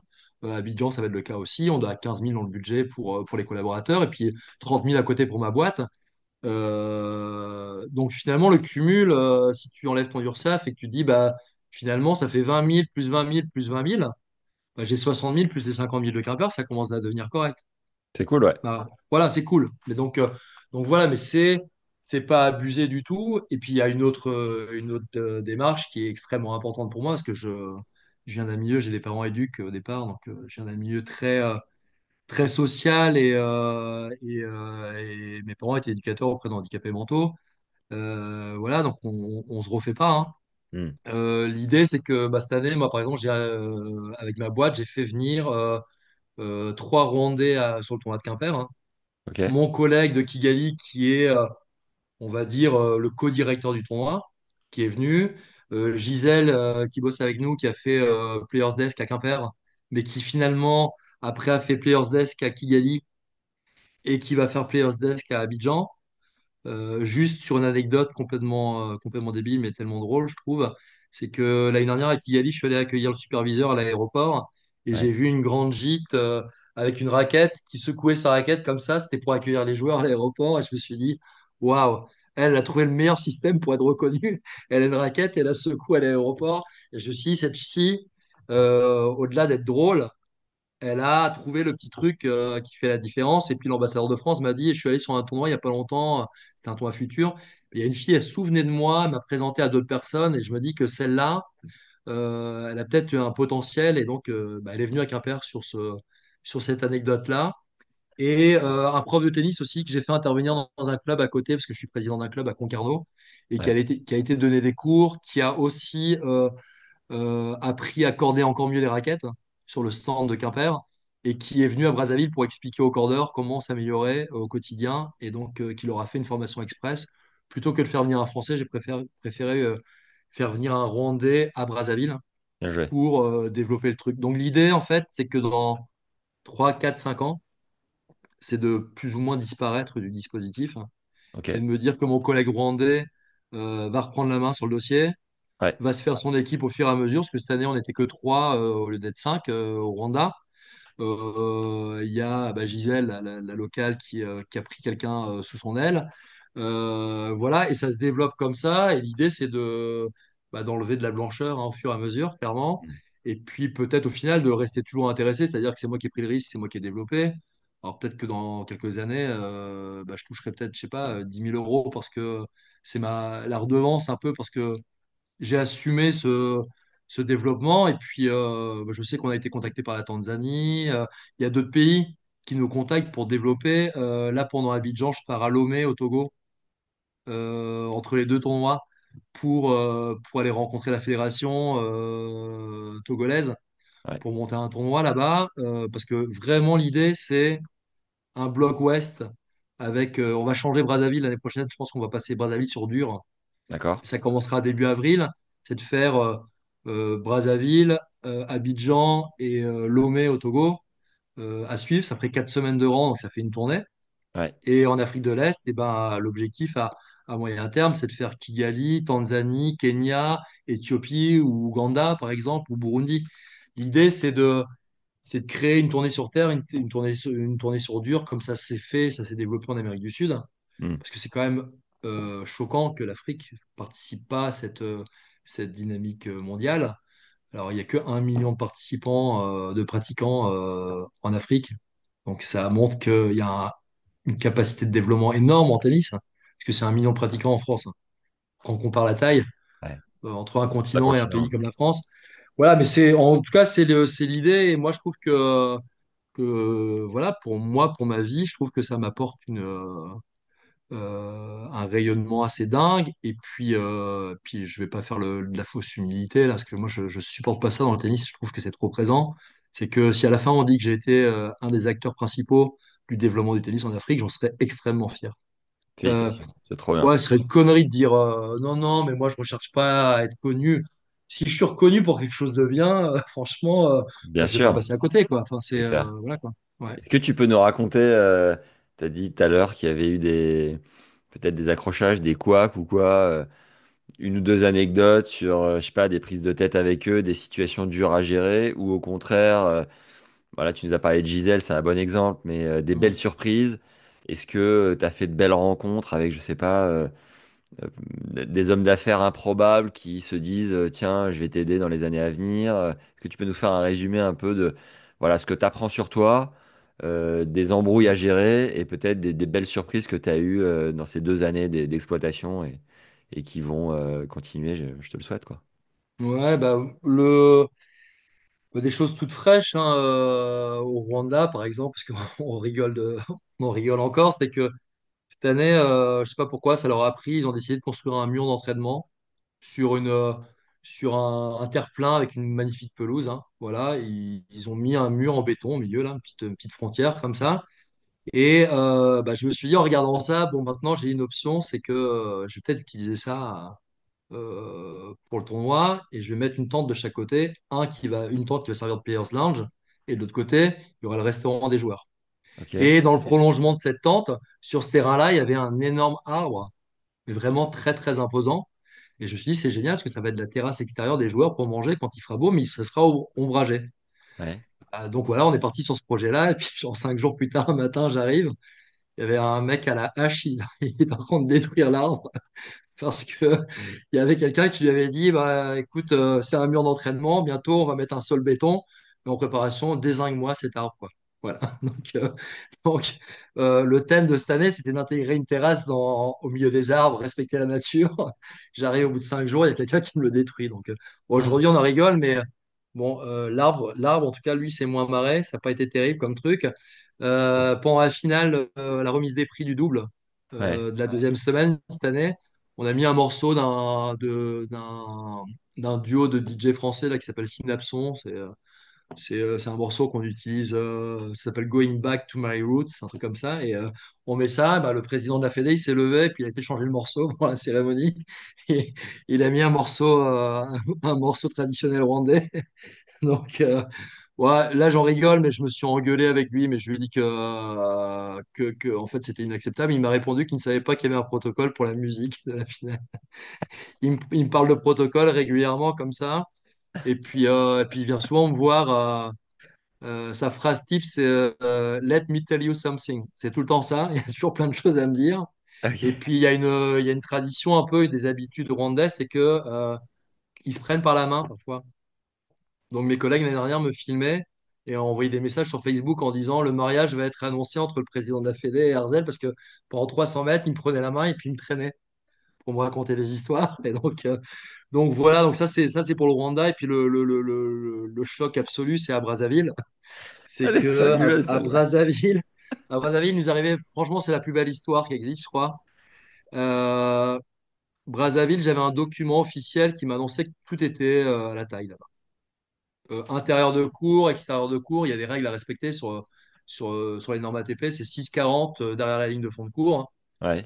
Je sais plus, 3,66 sur les extérieurs, après la ligne de double. Donc, c'est des choses à respecter comme ça. Et donc, moi, vu que je participais à l'organisation du Challenger de Saint-Brieuc, un peu sur une partie technique, je suis arrivé plus tard à Brazzaville. Il y a deux de mes collègues qui étaient déjà, mais pour d'autres sujets. Et j'arrive à 3 jours du tournoi, et puis je me dis, bon, je sais pas par acquis de conscience, je vais quand même aller mesurer les terrains, quoi. Et donc, à l'intérieur du cours, sur les 10,97 là, qui sont dédiés à la surface, hein, à l'intérieur de la surface de simple, il manquait 4 centimètres. Donc là, je me dis, j'ai deux options. 4 centimètres, ça fait quand même beaucoup, quoi. Parce que j'ai été joueur de tennis, quand même, à 4 centimètres près, il se joue pas mal de choses, quoi. Ouais. Donc c'est chaud. Il y a une tolérance d'1 centimètre, ça peut passer sur voilà, plus ou moins 1 centimètre, ça marche en général, on va dire 0,5 plutôt. Et là, je me dis, bah, le superviseur, c'est un Italien, on va rentrer dans un cliché clair, je ne l'ai jamais rencontré. Soit c'est un mec complètement olé olé, folklore, il va arriver, il va faire, c'est magnifique ici, ça a de la gueule, voilà, et puis il fait son job derrière comme ça tranquillement. Ou soit il va être pointilleux, et puis il va regarder, il va dire c'est magnifique, mais on va aller mesurer les terrains quand même pour voir si c'est si magnifique que ça. Bah, il arrive, il me dit incroyable, je pensais pas que c'était aussi beau ici. Bon, j'espère juste que les terrains sont à la taille. Dur. Voilà, j'ai dit bah, ça tombe bien qu'on en parle parce qu'en fait, on a un gros problème là-dessus. Et ce qui s'est passé, c'est que c'est loin, c'est cher, Brazzaville, en termes de billets d'avion, c'est au moins 1000 euros et on y travaille pour changer, trouver des partenariats, mais c'est ce qui rebute un peu les joueurs. Et donc en qualif, on a eu, je sais plus, 2 matchs de qualif l'année dernière. Ouais. Donc, on a condamné le cours central. J'ai appelé un vendredi, je me souviens, à 11 heures. Je devenais dingue, hein, je pétais un câble, hein. j'ai été sur le Pro Shop de la FFT. Je regarde, bande souple, terre battue, voilà. En tapant, je vois la boîte qui fabrique ce truc-là, ces bandes, et elle est en banlieue parisienne. Je sais plus où exactement, j'ai oublié. Et donc j'appelle la boîte. Ouais, Le gars, le responsable commercial dit on ferme à midi, mais je reste jusqu'à 14 heures si vous ouais, voulez. Parce qu'autrement, on ferme le vendredi à midi. ok, J'ai une collègue qui habite sur Paris, elle appelle un chauffeur de taxi qu'elle connaît, elle le mandate pour aller chercher les bandes. Il récupère ça, il dépose ça chez ses parents, à ma collègue. Le chauffeur de l'homme d'affaires avec qui on travaille vient récupérer le matos et met ça dans l'avion avec sa grand-mère pour revenir avec Air France à Brazzaville. Ça a été dédouané le samedi soir et le dimanche avec le juge arbitre du tournoi, qui est un Tunisien, qui s'appelle Yacine Lagdar, qui est vraiment très sympa. Avec l'équipe d'entretien, on s'est retrouvé sur le terrain à 30 degrés là, à clouter des lignes, à faire des mesures, à tirer des ficelles, tu sais, au cordeau, tout ça, pour réussir à refaire un tracé, pour réajuster et puis remettre tout à la taille, quoi. Donc à waouh, la fin, je me suis dit, moi et Yacine, là, je pense qu'on est devenus techniciens sur terre battue pour refaire des lignes, quoi. Et donc le gros stress, bon, à la fin, dans le rapport de l'ATP, le mec a quand même souligné que, que j'avais été avec mon équipe hyper réactif pour remettre le terrain à la taille. Enfin voilà, donc c'est des anecdotes voilà, qui fleurissent un peu notre parcours, quoi. Et juste pour finir, c'est que nous, on a une chance quand même extraordinaire et on le met rarement en avant, je trouve, par rapport au tennis français. C'est qu'on a une fédé, il y a une sorte de service international. Je leur ai apporté évidemment un sujet intéressant avec le développement du tennis au Rwanda, Brazzaville derrière. Mais il y a un élu qui s'appelle Michel Priou et puis qui est secondé par Nathalie Dechy, l'ancienne joueuse. mhm, Ils sont venus sur place. Cette année, Nathalie Dechy, elle a joué sous 30 degrés pendant 2 heures avec des joueurs rwandais. Elle a mouillé le maillot, elle était à fond et elle est hyper engagée sur l'action. Cette année, ils ont mandaté 2 experts de Roland-Garros pour venir réhabiliter les terres à Brazzaville. ouais, Et ils ont fait venir un coach aussi du tir au pigeon là, sur Paris pour faire une formation pour les coachs à Kigali, quoi. Donc en fait, on a eu 2 spots comme ça, amélioration des conditions de jeu, retravailler la terre avec 2 experts de Roland-Garros et un coach qui est venu sur Kigali faire une session de 3 jours avec des coachs locaux pour développer une méthode. Et c'est la Fédé qui a payé tout ça, quoi. L'année dernière, ils avaient payé la moitié des balles pour Kigali aussi. ah, bien, Ouais, c'est cool. Ils font venir 2 ramasseurs à chaque fois là, de Kigali à Roland-Garros, hein. ok, Ils ont fait venir un coach aussi qui a été faire des formations à Poitiers, à Dijon, dans différents endroits. Donc, et puis c'est eux qui sont aussi instigateurs de la convention avec la fédération rwandaise pour développer des échanges. Il y a un jumelage avec Pléneuf-Valandré et, euh, et Kigali là, et qui va se développer l'été prochain, quoi, avec des gamins qui vont débarquer à Pléneuf-Valandré, quoi. ah, Donc c'est c'est top, cool, quoi. waouh, Ouais, c'est top, ouais. Ouais. trop bien. Donc voilà. Sur les joueurs quand même, là Ouais. il y a donc Geoffrey Blancano qui a gagné à Brazzaville, Calvin Emery qui a bien joué, derrière Ouais. Valentin Royer qui s'envoie les deux d'affilée. D'ailleurs on a fait un épisode Carrément. avec lui la semaine dernière. Ouais. D'un point de vue purement sportif, relation que tu peux avoir avec les joueurs, retour d'expérience, joueur sympa, joueur casse-couille. Qu'est-ce que tu peux nous raconter là-dessus? Alors ouais, je vais être très franc là-dessus, parce que en plus, il n'y a pas de langue de bois, je m'en fous complet. Ouais, Euh, j'ai toujours dans mon boulot, en tout cas, ça a été mon cheval de bataille, c'est d'expliquer aux bénévoles qui bossent avec moi, parce que sur les tournois français, on a beaucoup de bénévoles. À l'étranger, c'est pas le cas, tout le monde est rémunéré d'une manière ou d'une autre. Même les ramasseurs de balles, ils ont une petite indemnisation. ok, J'ai toujours dit, n'essayez de pas être trop fan, quoi. ouais, Il faut aussi, c'est les aider aussi les joueurs, en particulier les jeunes joueurs, leur expliquer que ben, un retard c'est la vie normale. Évidemment qu'on essaye d'être pro au maximum et d'éviter les couacs d'organisation, mais ça fait partie de la vie, hein. Je leur disais toujours, Federer, si un jour il décide de prendre le train à Montparnasse pour venir jusqu'à Quimper, ce qui est très peu probable, il viendrait avec un autre moyen de transport, je crois d'ailleurs. Mais si la SNCF se plante sur les horaires, ce qui peut arriver aussi parfois, ben, il attendra comme tout le monde. Donc, on va partir de ce principe-là, c'est que on leur doit beaucoup de respect et de se plier en quatre au maximum pour faire plein de choses, mais à eux de nous respecter aussi. Et donc, moi, j'ai toujours une distance importante avec les joueurs. Je suis pas très copain avec eux. J'ai Ok, de bons échanges, mais je vais éviter d'aller boire un coup un soir parce que j'ai envie de segmenter les choses. d'accord. Ouais, l'Afrique, ça rapproche quand même. Blancano, j'avais jamais parlé avec lui. Ouais. Ça a été l'occasion. On a un peu échangé. J'ai trouvé très sympa. Emery, je le connais depuis, j'ai l'impression depuis toujours, parce que il fréquente mes tournois depuis un paquet de temps Hmm. et qu'il a eu le niveau aussi pour participer à Quimper tout le temps. Enfin voilà. Royer, je l'ai trouvé très surprenant. Je crois que c'est une personnalité en marge. Ah ouais? Ouais, je trouve que dans son attitude, dans les échanges qu'il a pu avoir avec les gens, dans la communion qu'il a pu avoir avec le public là-bas, il a grandement participé au développement de l'enthousiasme que j'attendais. Ah, c'est C'est-à-dire chouette. que, ouais, il a appris des mots en Kinyarwanda, s'il a fait l'effort. Bon, évidemment, il a gagné, donc il a eu l'occasion de communiquer régulièrement avec tout le monde. Mais il y a eu une vraie communion. Il a fait un cœur sur le terrain, le deuxième, ce qui n'est pas très original, mais dans ce contexte-là, qui est très très fort, j'ai vu que les personnalités, les ministres et autres ont été très sensibles à son discours. Ok. Euh, le superviseur du tournoi de Brazzaville, qui était le même à Kigali, Stéphane Crétois, m'a dit qu'il avait trouvé le discours de clôture de Calvin Emery, finaliste pour Brazzaville, incroyable, Ah ouais? sur, je sais pas, l'importance du développement du tennis en Afrique. Calvin Emery, je trouve que c'est un mec exemplaire là-dessus, c'est que il a toujours été de la partie, quoi. C'est-à-dire, il a su qu'il y avait un tournoi en Afrique, bah, j'y vais parce que je représente l'Afrique aussi, d'une certaine manière. Ouais. Donc voilà, ouais, je trouve que c'est intéressant de partager des moments avec des mecs comme ça. Royer, je trouve il est câblé différemment des autres, je trouve. Ouais. Il est plus curieux, voilà, il m'a un peu surpris dans l'attitude. Je sais pas, je l'observais un peu de l'extérieur, mais j'ai pas pris le temps de discuter plus que ça. Mais je trouvais qu'il avait, en fait, il y a des joueurs qui se démarquent parfois par leur intelligence, je trouve, leur curiosité. C'est pas que des joueurs de tennis. Ouais. Parfois, on rentre dans une forme de stéréotype. Moi, je répète toujours quelque chose, c'est que je suis jamais déçu par les joueurs parce que j'attends plus rien d'eux.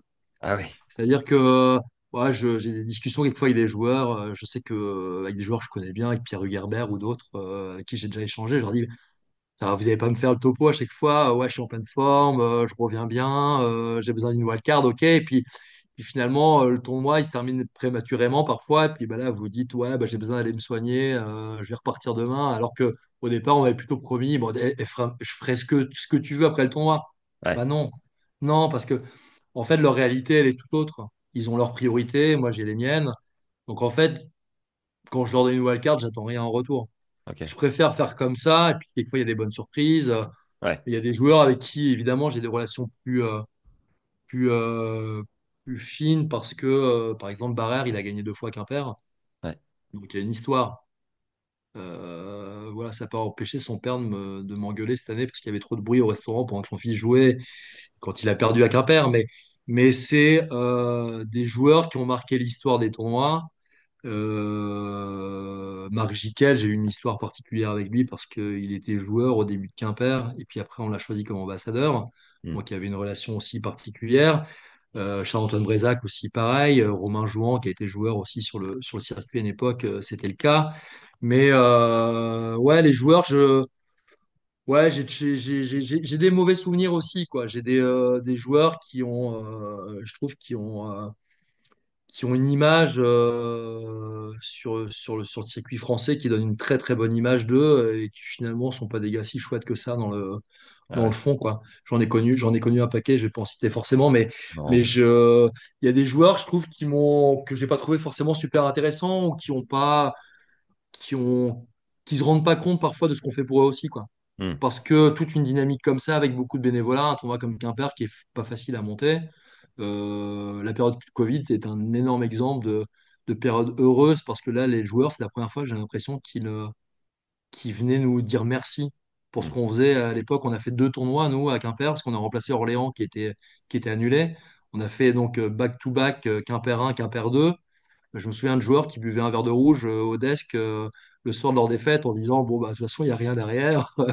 Et voilà, et qui venaient boire un verre de rouge et qui trinquaient avec nous ou boire une bière, et ben, ça, on leur demande pas de faire ça sur une semaine normale. C'est pas ça qu'on attend. Mais ça a été des moments où bah, finalement, nous, on buvait l'apéro à 17 parce qu'il y avait pas de public et qu'on n'avait pas d'obligation aussi. Mais c'est, voilà, parfois, ça nous manque un peu de convivialité, c'est un peu aseptisé. Euh, Ils se rendent pas compte, il y a des notes maintenant que les joueurs mettent. Qu'un père, depuis, je sais pas, 2 ans, je crois que la note est dégradée, alors que je trouve Merde. qu'on a augmenté un peu partout la qualité de l'événement. Mais il suffit de tomber sur deux, trois joueurs pas très sympathiques, et puis la note, tout d'un coup, c'est eux qui vont aller voter, quoi. Ouais, ouais. Et les joueurs qui trouvent le tournoi sympa, ils iront pas voter, quoi. Voilà, enfin, il y a plein de.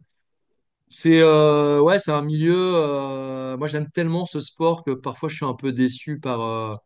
Je pense qu'il manque de personnalité un peu intéressante, quoi. Hmm. Quelquefois, on tire à boulet rouge sur des joueurs. Moi, par exemple, Benoît Paire, je l'ai fréquenté plusieurs fois sur beaucoup de tournois.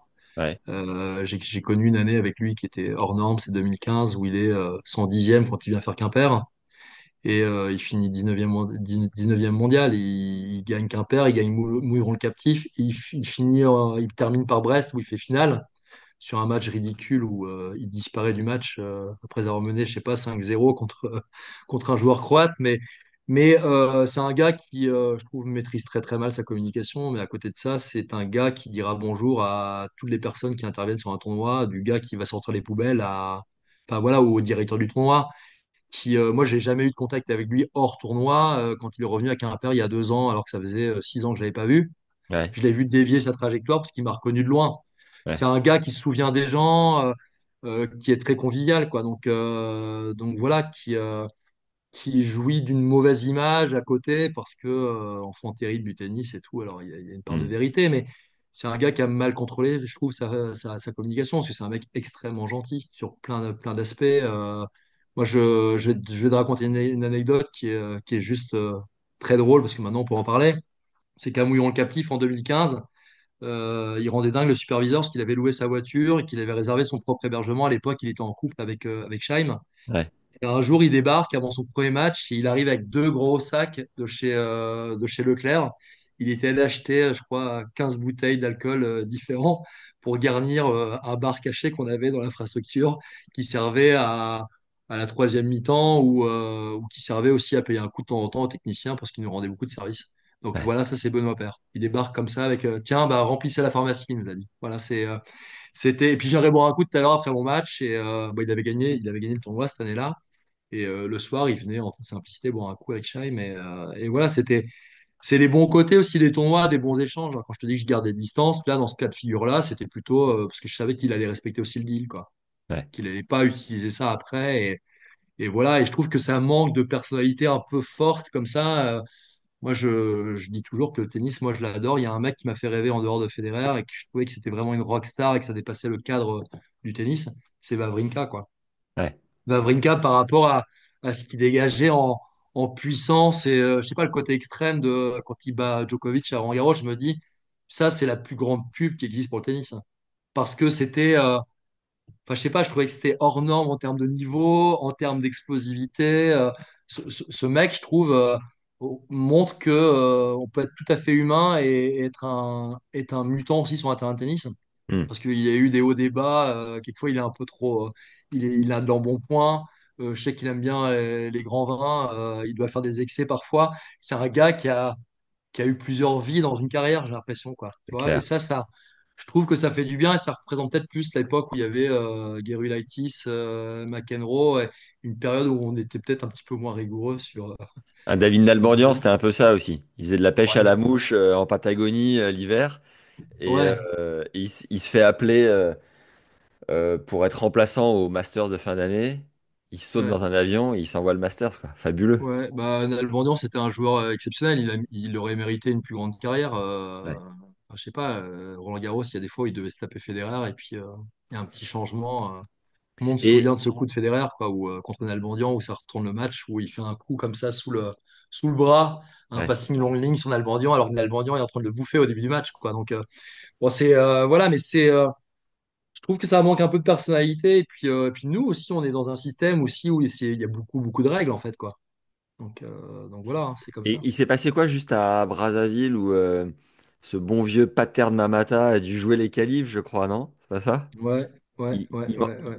et c'est pas parce qu'il manquait un joueur ou quoi en qualif Non, il est d'origine congolaise. Ok, Et mon partenaire, là, Hugues Henry, à la Fédé, l'a invité d'accord. pour venir participer. Et puis c'est pareil, on a invité un autre joueur qui était du Gabon à côté. Ok, Voilà, et puis un joueur local qui a participé. En fait le plus gros problème qu'on a aujourd'hui, et c'est ce que j'essaie de développer aussi, c'est que tu peux pas travailler en Afrique comme je le fais. À Quimper, tu peux organiser un tournoi complètement décorrélé de la vie tennistique locale si tu veux, quoi. C'est pas ouais, ce qu'on fait. On bosse avec les clubs autour. ouais, Mais au Congo, à Kigali et puis à Abidjan aussi certainement, il faut avoir une notion de développement en tête, quoi. Tu peux pas. Moi, il y a une partie de mes gains qui vont être redistribués parce que je veux absolument créer des échanges. Il y a un problème de coaching là-bas, il n'y a pas de coach assez expérimenté. Moi, je pense qu'aujourd'hui, un terrain de tennis tout pourri avec quatre gamins extrêmement motivés et un coach hors norme a plus de chances de te produire un pro que d'avoir une infrastructure ultra moderne. ouais, Donc là, on est en train d'essayer de travailler là-dessus. C'est que moi, mon devoir et ma responsabilité, c'est de voir un gamin de Brazzaville demain ou de Kigali ou d'Abidjan qui va débarquer à Quimper et me dire, tu sais que mon gars, c'est quand même en grande partie grâce à toi que je suis à Quimper aujourd'hui, que je peux participer au qualif ou au tournoi principal. Si on n'a pas ça dans les 6 ans à venir, c'est qu'on est passé à côté de quelque chose et c'est moi qui en ai la responsabilité pour une simple et bonne chose, c'est que les responsables de fédération préférons, pour la plupart en tout cas, hein, je ne dis pas tous, hein, mais avoir un gros tournoi ou une belle infrastructure hmm, pendant leur mandature, parce que c'est réalisable. Un projet avec de l'humain, développer un programme et voir sortir un gamin, bah, pour accoucher de ça, ça met un peu de temps. ouais, Il faut de l'argent aussi. Voilà, un bâtiment, c'est plus facile à faire sortir de terre qu'un champion. Donc, on le sait très bien, il y a des périodes de vaches maigres en France où il y a moins de noms qui ressortent et tout ça, même si quand même ça va très très bien. Donc, la formation, ça fait partie de ce que je veux développer. Et donc, je vais mettre un peu de mes sous pour ça. Et voilà. Et donc là, je suis président d'un club à Concarneau. Là, j'ai une nouvelle idée.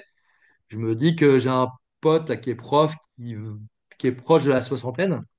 ouais, Euh, je me dis que peut-être que je vais lui dire de partir 2 mois pendant l'année avec sa femme, vivre une autre expérience, d'apporter son expérience auprès des jeunes coachs, et puis prendre peut-être 2 coachs de là-bas et de les faire venir pour le remplacer, lui, à Concarneau, et trouver un système comme ça. Et puis bon, finalement, son salaire sera toujours payé par Concarneau. Et puis moi, je trouverai un moyen de financer l'avenue des Rwandais. Mais tout ça, lui, pour sa vie, fin de carrière, des perspectives peut-être d'évolution, d'avoir toujours envie de travailler dans le tennis après, au moment de la retraite. Il y a des choses comme ça à développer, je pense. Et voilà, il y a plein de projets là qui sont en train de se mettre en place parce que ouais, j'ai envie de voir germer voilà, des jeunes pousses comme ça et d'être satisfait de ça aussi, quoi. trop bien. J'avais fait un épisode avec Sébastien Lavie qui a monté une académie en Nouvelle-Zélande. Il est Ouais, néo-zélandais. Il me disait à peu près 10 ans, je crois, pour former une jeune pousse, un champion, quelqu'un qui tient la route. Et c'est une ouais, chance qui t'est là-bas en Afrique parce que en effet, il pourrait y avoir des mecs un peu plus câblés business et moins humains comme ton éducation te l'a ouais. inculqué, quoi. Et Mm. c'est trop cool si tu arrives à mêler les deux, c'est top, quoi. Bah, en tout cas, c'est moi ce qui peut me déranger un peu, c'est-à-dire que euh, si je le répète trop, on va plus me croire à la fin, mais Mm. évidemment que j'ai envie de gagner ma vie, il n'y a pas de souci, et je le mérite en plus, et je m'aperçois qu'en fait, je ne demande pas assez, donc j'en suis conscient parce que il y a d'autres secteurs, d'autres sports où j'ai où j'ai rencontré des confrères qui prennent plus d'argent que ça, mais la volonté, elle est vraiment j'aime vraiment ce sport. J'aime pas forcément le milieu du tennis, hein. C'est pas le milieu, je me sens, mes amis autour font pas partie du milieu du tennis, hein. Ouais, J'aime pas trop le milieu. Je trouve qu'il pourrait être. Enfin, les gens qui font le tennis, parfois, j'ai l'impression qu'ils se trompent, mais c'est comme ça, c'est mon point de vue. Hmm. Je trouve que le monde fait aussi que le tennis stagne sur certains aspects, mais c'est parce que c'est le côté sécuritaire, le protéger tout le temps.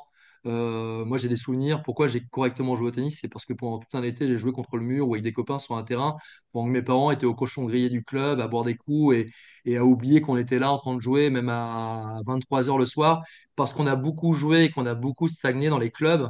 C'est pour ça qu'on est devenu assez bon au tennis. Et Hmm. c'est pour ça que c'est comme ça qu'on devient un champion. C'est que on mange, on dort tennis. Et si les parents ont trouvé un moyen de les garder dans les clubs avec des gamins, bah, c'est comme ça que ça marchera. Donc en fait, il faut revenir à une période ancienne où finalement aujourd'hui, il faut peut-être apporter plus d'encadrement. Ça veut dire qu'il faut avoir plus de sous aussi. C'est toujours c'est compliqué en fait quoi. Mais je trouve qu'il y a un manque de convivialité dans ce sport. Il y a des choses à développer quoi. Hmm. Populariser le tennis. Aujourd'hui, je suis désolé, mais j'en ai discuté il y a très longtemps avec Karim Alami qui me racontait toujours une anecdote où Edman lui disait, mais comment veux-tu que je gagne un tournoi du Grand Chelem? Je viens d'une bonne famille. Je sais pas ce que c'est d'avoir envie de manger, de me battre et tout ça. Je joue très bien au tennis. Je suis allé en demi-finale de Wimbledon, mais gagner, j'ai l'impression qu'il me manque ce petit supplément d'âme qu'Agassi a pu avoir parce que il y avait un rêve d'un père derrière, alors, dans des conditions certainement de souffrance et de torture, parfois même physique et psychologique. Mais euh, je trouve que voilà, on manque de le futur grand joueur français. Il vient certainement d'un quartier très populaire. Dans le foot, ça se passe comme ça. Les Hmm. Benzema, les Ben Arfa, tout ça, venaient pas de milieux riches où je me trompe. Euh, Aujourd'hui, il y a ça à développer, mais ça veut dire qu'il faut mettre des moyens et qu'il faut vraiment aller chercher les gamins. Les gamins des quartiers viendront jamais au tennis naturellement. Hmm. Il faut aller les prendre par la main, les mettre dans un bus et les ramener. Voilà, moi, l'année à Quimper où j'ai réussi à faire quelque chose de sympa avec les joueurs, c'est que j'ai pris mes joueurs, je les ai amenés dans le pseudo-quartier populaire de Quimper, parce qu'on n'en a pas vraiment beaucoup, mais j'ai déplacé les joueurs plutôt que de faire l'inverse. Et ça a Ok. beaucoup mieux marché que d'habitude. Donc, c'est ça que moi, j'aimerais bien, en tout cas, réussir à développer et puis persuader les gens que bah, l'action que je fais en Afrique, en fait, elle est pas à 100% philanthrope, bien sûr. J'ai à gagner ma vie, parce que je sacrifie du temps, ma famille et tout ça. Mais par contre, je ne perds jamais cette vision-là des choses, c'est que le développement doit accompagner un tournoi comme ça. Il n'a aucun lieu d'exister. C'est juste de l'image, en fait, un tournoi pro. Si derrière, il n'y a pas des retombées avec de la pratique qui augmente, avec des structures, des programmes, ça ne sert à rien. Euh, Ouais. Aujourd'hui, il n'y a pas un gamin capable de participer au tournoi. Donc moi j'ai dit à la fédération, vous nous donnez des coups de main, offrez des wildcards. Par exemple, moi je peux offrir des wildcards à des joueurs français, à des jeunes français, des jeunes pousses, qui vont venir à 1500 mètres d'altitude ou à 35 degrés avec plein d'humidité, s'aguerrir. Ça fera certainement des meilleurs joueurs après aussi. Parce qu'obtenir des wildcards à l'étranger, quand on est français, c'est très compliqué. C'est comme si un Français lui demandait une wildcard en Espagne, quoi. On va lui répondre, mais tu rêves, toi. Comme un Hmm. Espagnol me demande une wildcard, je lui dis, mais jamais de la vie. Même si c'est le futur Alcaraz, je lui dirais non, je préférerais prendre un Français toujours. Enfin, voilà, Hmm. on joue le jeu de notre fédération. Donc il y a un truc à développer qui est très très riche et un partage en plus d'expériences extraordinaires, quoi. Donc moi, je suis très fier de ce qu'on met en place avec mes collègues, hein. Du coup, Arzel, pour terminer l'interview, j'ai cinq petites questions pour mieux te connaître toi. Peut-être même 6 ou 7, on verra, mais c'est des questions Mhm. assez courtes qui ouvrent un peu le tennis. Déjà, tu as fait quoi, toi, comme étude pour arriver à cette carrière, on va dire? Moi, j'ai fait mes études dans le tourisme, en fait. Ok, J'ai fait un IUP, j'ai fait un BTS, et après, j'ai fait un IUP dans le tourisme. Et après, j'ai eu beaucoup, beaucoup de mal à trouver du taf, hein. Et donc, j'ai ouais, créé ma propre agence. d'accord, C'était une agence qu'on appelle une agence réceptive. Donc, j'étais spécialisé sur la Bretagne. ok, Donc, je créais des packages que j'allais vendre à des autocaristes en France. Donc, des voyages organisés pour papy, mamie. ouais, Voilà. Et donc, quand j'ai commencé l'aventure Challenger à Quimper, bah, j'avais cette activité-là à côté, parce que c'était une activité bénévole. Mais clairement, ça m'a grandement aidé, parce que hôtellerie, restauration, transport, c'était des sujets que je maîtrisais complètement. ouais, Et donc, ouais, j'ai une formation au départ d'agent de voyage aussi, quoi, enfin, de d'accord. maîtrise des logiciels pour réserver des billets. voilà, donc ça m'a beaucoup aidé en plus d'être joueur de tennis. Je crois que voilà. Et indépendamment de ces questions de fin, tout à l'heure tu disais que la date se louait sur une semaine de Challenger. Ça coûte combien une location de date de Chal? Bah, c'est pas, en fait, c'est pas loué, c'est une mise à disposition d'une date en fait par Ok, l'ATP. d'accord. Donc en fait, comme je disais tout à l'heure, c'est que à l'exemple concret, parce que maintenant les prize money ont beaucoup changé. Ouais, Il y a eu une augmentation là de 20% en début d'année. Je pense que Quimper doit être à, je sais plus, 180 000 euros maintenant de dotation. Ça a sérieusement augmenté. On reçoit 60 000 d'aide à la fin du tournoi de l'ATP. Et on a 15% de filles à payer en fait pour avoir droit d'organiser, quoi. C'est-à-dire que d'accord. d'une année sur l'autre, on refait la demande. Ouais. D'ailleurs, on fait la demande aussi à la Fédé, hein, pour avoir on a des subventions de la Fédé, on est bien aidé par la Fédération française aussi, hein. Donc, euh, donc voilà, mais il y a un fee à payer, ouais, qui est de 15% du montant du price, quoi. Ok. Voilà, mais c'est tout, c'est pas vraiment une location, c'est une mise Mhm. à disposition d'une date, quoi. Mais on n'est jamais propriétaire en tout cas. Ok. Est-ce que tu as une citation que tu aimes bien? Franchement, non, j'en ai pas en particulier. Non, j'ai pas C'est de, pas grave. Est-ce qu'il y a non. un livre référence que tu as que t'offrirais à la terre entière si tu pouvais? Ouais, non, je l'ai pas juste. Ça s'appelle L'immeuble Yacoubian. Ça parle de quoi? Ça parle c'est bizarre, de la vie d'un immeuble en Égypte. C'est un bouquin que j'ai lu il y a très longtemps et qui m'a marqué. Je connais même plus l'auteur. C'est un auteur égyptien. C'est édition Babel, je crois, et c'est un bouquin extraordinaire sur tout ce qui se passe dans un immeuble et en parallèle de l'évolution politique d'un pays, de l'évolution de la société. Et je l'ai trouvé extraordinaire, ouais. Un film référence? Un film référence, waouh, il y en a tellement. Non, un seul, Euh, un seul. ah ouais, sûr, ouais, je suis obligé de le dire, Vol au-dessus d'un nid de coucou. Ouais, Jack Nicholson. Voilà, c'est Euh, euh, c'est un film qui m'a extrêmement marqué. Et quand je suis arrivé aux États-Unis, j'avais vécu aux États-Unis, je suis allé le louer aussi. Et ça s'appelle One Flew Over a Cuckoo's Nest. ouais. Voilà, c'est le. J'ai eu du mal à le trouver, le titre. On avait Voilà, un, on avait un running gag avec mes profs au SMTC Montrouge en région parisienne. Quand il y ouais. avait quelqu'un qui était un peu perdu comme ça, on disait, putain, lui, c'est un peu vol au-dessus d'un nid de coucou, lui. Ouais, ouais. Mais c'est un film dingue. Et puis il y a des acteurs très très connus qui étaient en devenir en plus. Donc il y a Danny DeVito qui, moi je passe mon temps quelquefois à jouer à ça. C'est dans le film il dit je mise 5 cents, il casse des clopes en deux, alors qu'il parie des clopes. Il veut pas miser 10 cents. Une clope c'est 10 cents. Et lui il la casse en deux, il mise 5 cents dans les mecs, il veut lui casser la gueule à chaque fois parce qu'il respecte pas le deal, quoi. Donc moi j'ai adoré ce film. Enfin voilà, c'est assez extraordinaire. Le concert le plus ouf auquel tu sois allé de ta vie? Euh, j'ai droit à deux là, Ouais, absolument. vas-y. Impose. J'ai vu dans un festival qui s'appelle Sasquatch Festival. C'était dans le nord de l'Oregon, parce que j'ai vécu 2 ans là-bas. Le Sasquatch, c'est un Yeti local. J'ai vu Björk au-dessus d'un canyon en concert. Et après Manu Chao, je me souviens. Et c'était hors norme avec des musiciennes déguisées en lutins. Ouais, enfin, voilà, j'ai pris une claque extraordinaire. Et puis, parce que j'ai un groupe préféré quand même, j'ai envie de dire tous les grands concerts de Massive Attack auxquels j'ai pu assister un peu partout en Europe m'ont marqué systématiquement. Mais je les ai vus un soir à Arles, Ok, dans le théâtre antique d'Arles. Et c'était juste une ambiance waouh, hors norme. J'avais Manu Katché assis à côté de moi, je me souviens, qui énorme. regardait les concerts comme ça. Et j'avais trouvé ça magique. Donc Massive Attack, ça m'accompagne partout et dans les musiques d'entrée des tons à tennis et tout. Je mets souvent Massive Attack. Et tu faisais quoi dans l'Oregon? J'étais allé rejoindre ma future épouse. Je me suis Ok. marié en, je me suis marié en Oregon, dans un jardin, chez un couple d'amis photographes. Un vrai mariage, hein, avec Ouais, une licence de mariage, mais pour l'anecdote, j'avais été marié avec un conseiller pédagogique de l'école où travaillait ma femme et il était curé sur Internet et en parallèle, sa vie privée était il partageait sa vie avec un homme, donc je trouvais ça extraordinaire, c'était très ah drôle. ouais, improbable. Ouais, un curé gay. C'était extraordinaire. Donc ouais, non, et moi j'ai juste je bossais pour la France là-bas sur mon ordi, puis je jouais au tennis là-bas. Ok. Et juste même pour entre nous, c'est que un soir de beuverie à Portland, je rencontre un gars qui me dit, tu sais, moi il sort son bouquin de sa voiture, il me dit, toi, j'ai coaché des joueurs connus.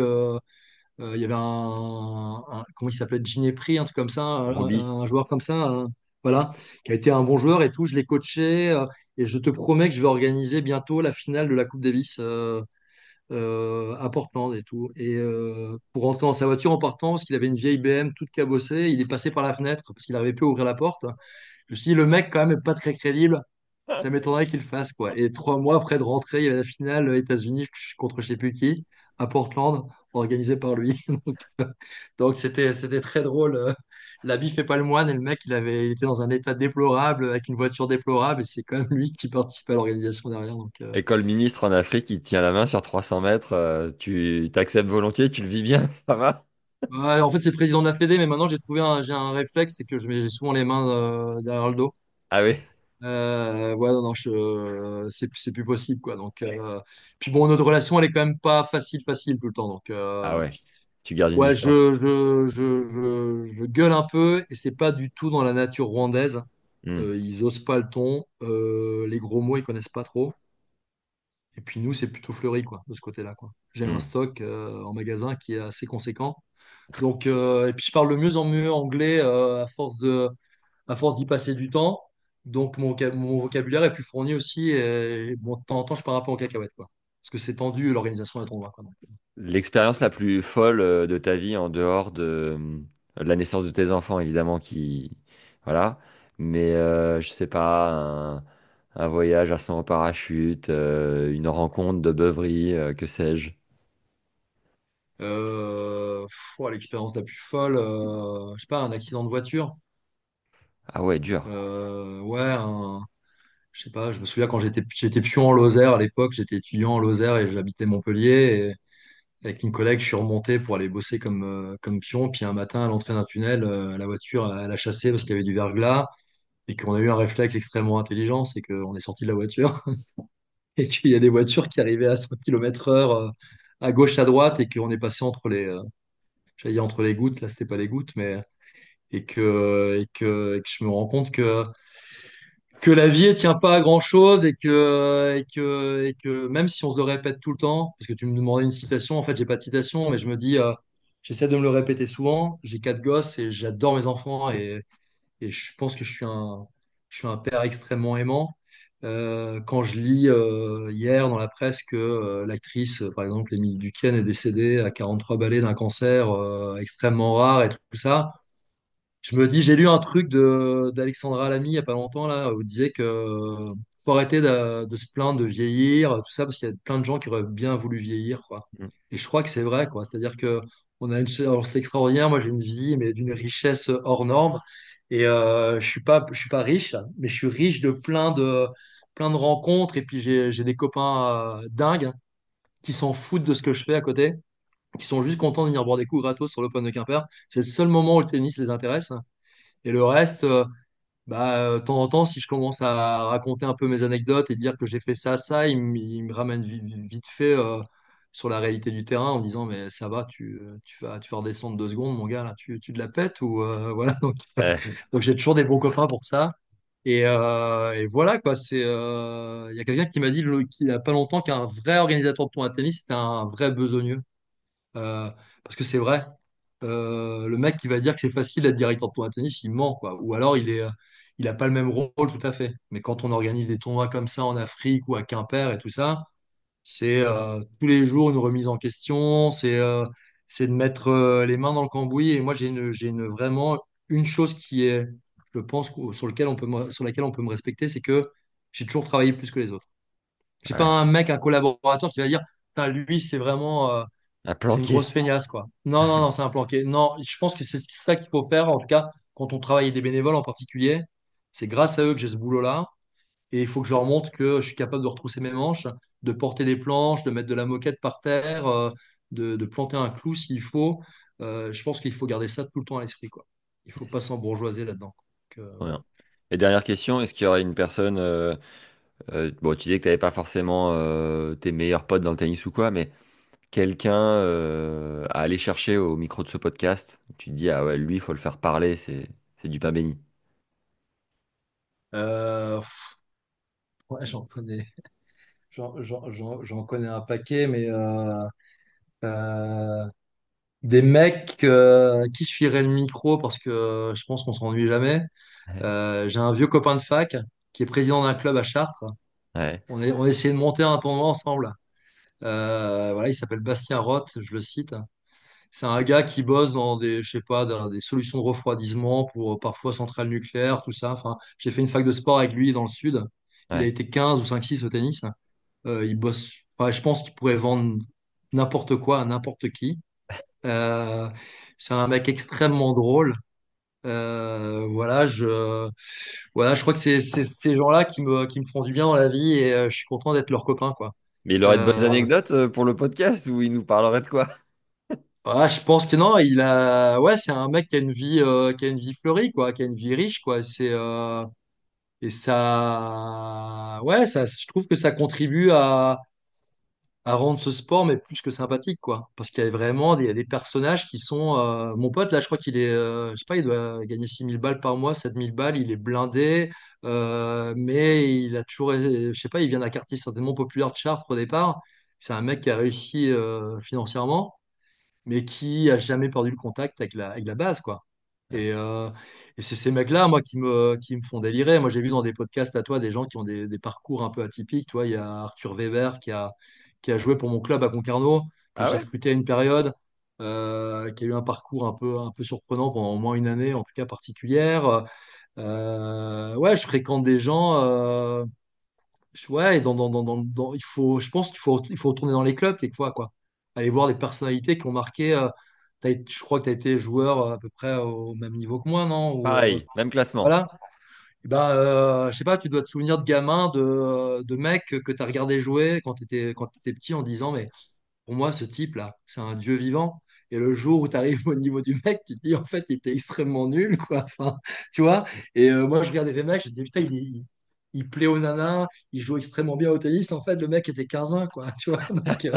Donc, euh, donc ça, c'est la vie de joueur de tennis, quoi. T'as rêvé devant ce qu'on dit dans le tennis, devant des peintres, quoi. Ouais, clairement. Vraiment, vraiment, tu vois. Donc, sachant que quand tu as été à 2-6, tu n'as pas été très fort non plus, tu vois. Enfin, Ouais, tu as été un peu mieux, tu as une certaine légitimité, tu peux un peu frimer, tu es un champion de village. voilà. Mais là, j'avais des champions de hameau, quoi, devant moi, quoi. C'est un mec à 15 ans, voilà, ils m'ont fait rêver, quoi. Mais non, je pense que moi, c'est les personnalités en marche qui font du bien à ce sport, quoi. Dans les joueurs pro, tu vois, il y a des mecs comme Moutet, tout ça, qui détonnent un peu. Je les connais pas personnellement, mais je me dis, voilà, ça dépasse le cadre tennistique et c'est ce dont on a besoin aujourd'hui pour faire un grand tournoi de tennis, par exemple. Je dis toujours ça à mes collègues. Je pense que la meilleure stratégie pour faire un grand tournoi de tennis, c'est de faire un grand concert à côté, quoi. Ouais. Parce qu'il y a plein de gens qui connaissent rien au tennis, qui vont débarquer dans une ambiance de fête. Mettez-moi un, mettez-moi un tournoi de tennis au milieu d'un grand concert, quoi. Ah, Et c'est alors, peut-être là qu'on va. Yannick, t'a fait un concert ou pas? Non, Non. il a un petit peu fredonné deux, trois trucs. Il a Ouais. fait quelques chants guerriers, mais voilà. Mais ce genre de personnalité, évidemment, on fait un bien dingue au sport parce que ça dépasse le cadre d'Yannick Noah, gagner plus d'argent en chantant qu'en jouant au tennis. Bon, c'était une autre période, c'était pas la même industrie, mais c'est ça qu'il faut faire en fait. C'est que moi, je sais qu'à Quimper, j'ai perdu de l'argent il y a 2 ans là. On a fait Federer et Synapson en soirée DJ le samedi soir en fin de tournoi. Ouais. Et on a fait 3000 personnes. On a eu du mal un peu à remplir parce que Quimper, c'est pas une ville de grands concerts. Depuis, j'ai vu qu'il y a une boîte de com qui a fait golf plus The Avener qu'on avait annulé l'année d'avant parce qu'il y avait le Covid. Ouais. The Avener plus Synapson qui refait la même chose cette année. Donc ça veut dire qu'en fait, comment ça s'appelle, deux événements en un, culture et sport, ça se marie très bien. Euh, et je pense que c'est un peu l'avenir de. Il faut ramener le tennis en fait dans le quotidien des gens. Et moi, j'avais appelé la Fédé il n'y a pas très longtemps. J'aurais proposé un nouveau concept. Et puis, ils m'ont un peu douché. Et mon contact avait assez raison, je pense. C'est que et je rêvais de faire un peu le même système que le Tour de France, hein. Ouais, C'est-à-dire des villes-étapes sur un tournoi de Challenger. C'est-à-dire, j'ai une date dans le calendrier en plein été et je change de ville tous les ans. Je propose le concept à une ville et on choisit des cœurs historiques de ville, c'est-à-dire Place de la Comédie à Montpellier, par exemple, où j'ai vécu.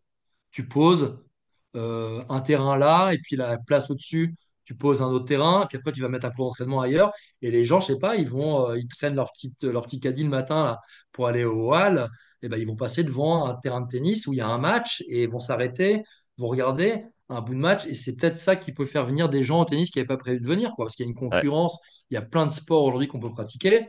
Comment être compétitif avec le tennis? C'est un sport qui coûte un peu de sous aussi, c'est un sport individuel. ouais. Euh, et ben, allons dans le quotidien des gens. Et voilà, c'est un peu mon idée, tu vois. J'aimerais bien apporter ma. Je sais que je ne vais pas révolutionner le tennis, loin de là, mais j'aime ce côté aller chercher les gens, quoi. Yes. Parce que les meilleurs joueurs, les futurs champions, je pense qu'ils sont pas là où on les cherche actuellement, quoi. Hmm. Top. Bon, trop cool en tout cas. Merci d'avoir pris le temps. Je suis, Ah, merci à je me toi. suis régalé de faire ta connaissance et de ton franc-parler. Vraiment, c'était Ouais, mais je ne un changerai kiff. pas. En tout cas, c'est apprécié ou pas, mais Ah, je ça fait peux du pas bien. mentir. Voilà. Ah, ça fait du bien. Ça fait du bien. C'est trop Merci. aseptisé. Je veux que. Et puis, je merci pour ce que tu fais aussi pour le tennis, je trouve. Ça donne une autre. Ça rend déjà plein de joueurs beaucoup plus sympathiques, hein. Trop cool. Parce que tu as t'as une approche avec eux qui est sympa. J'ai regardé avant notre Ok. l'échange que tu as vu avec Royer Ouais. au qualif de l'Open Australie, je crois.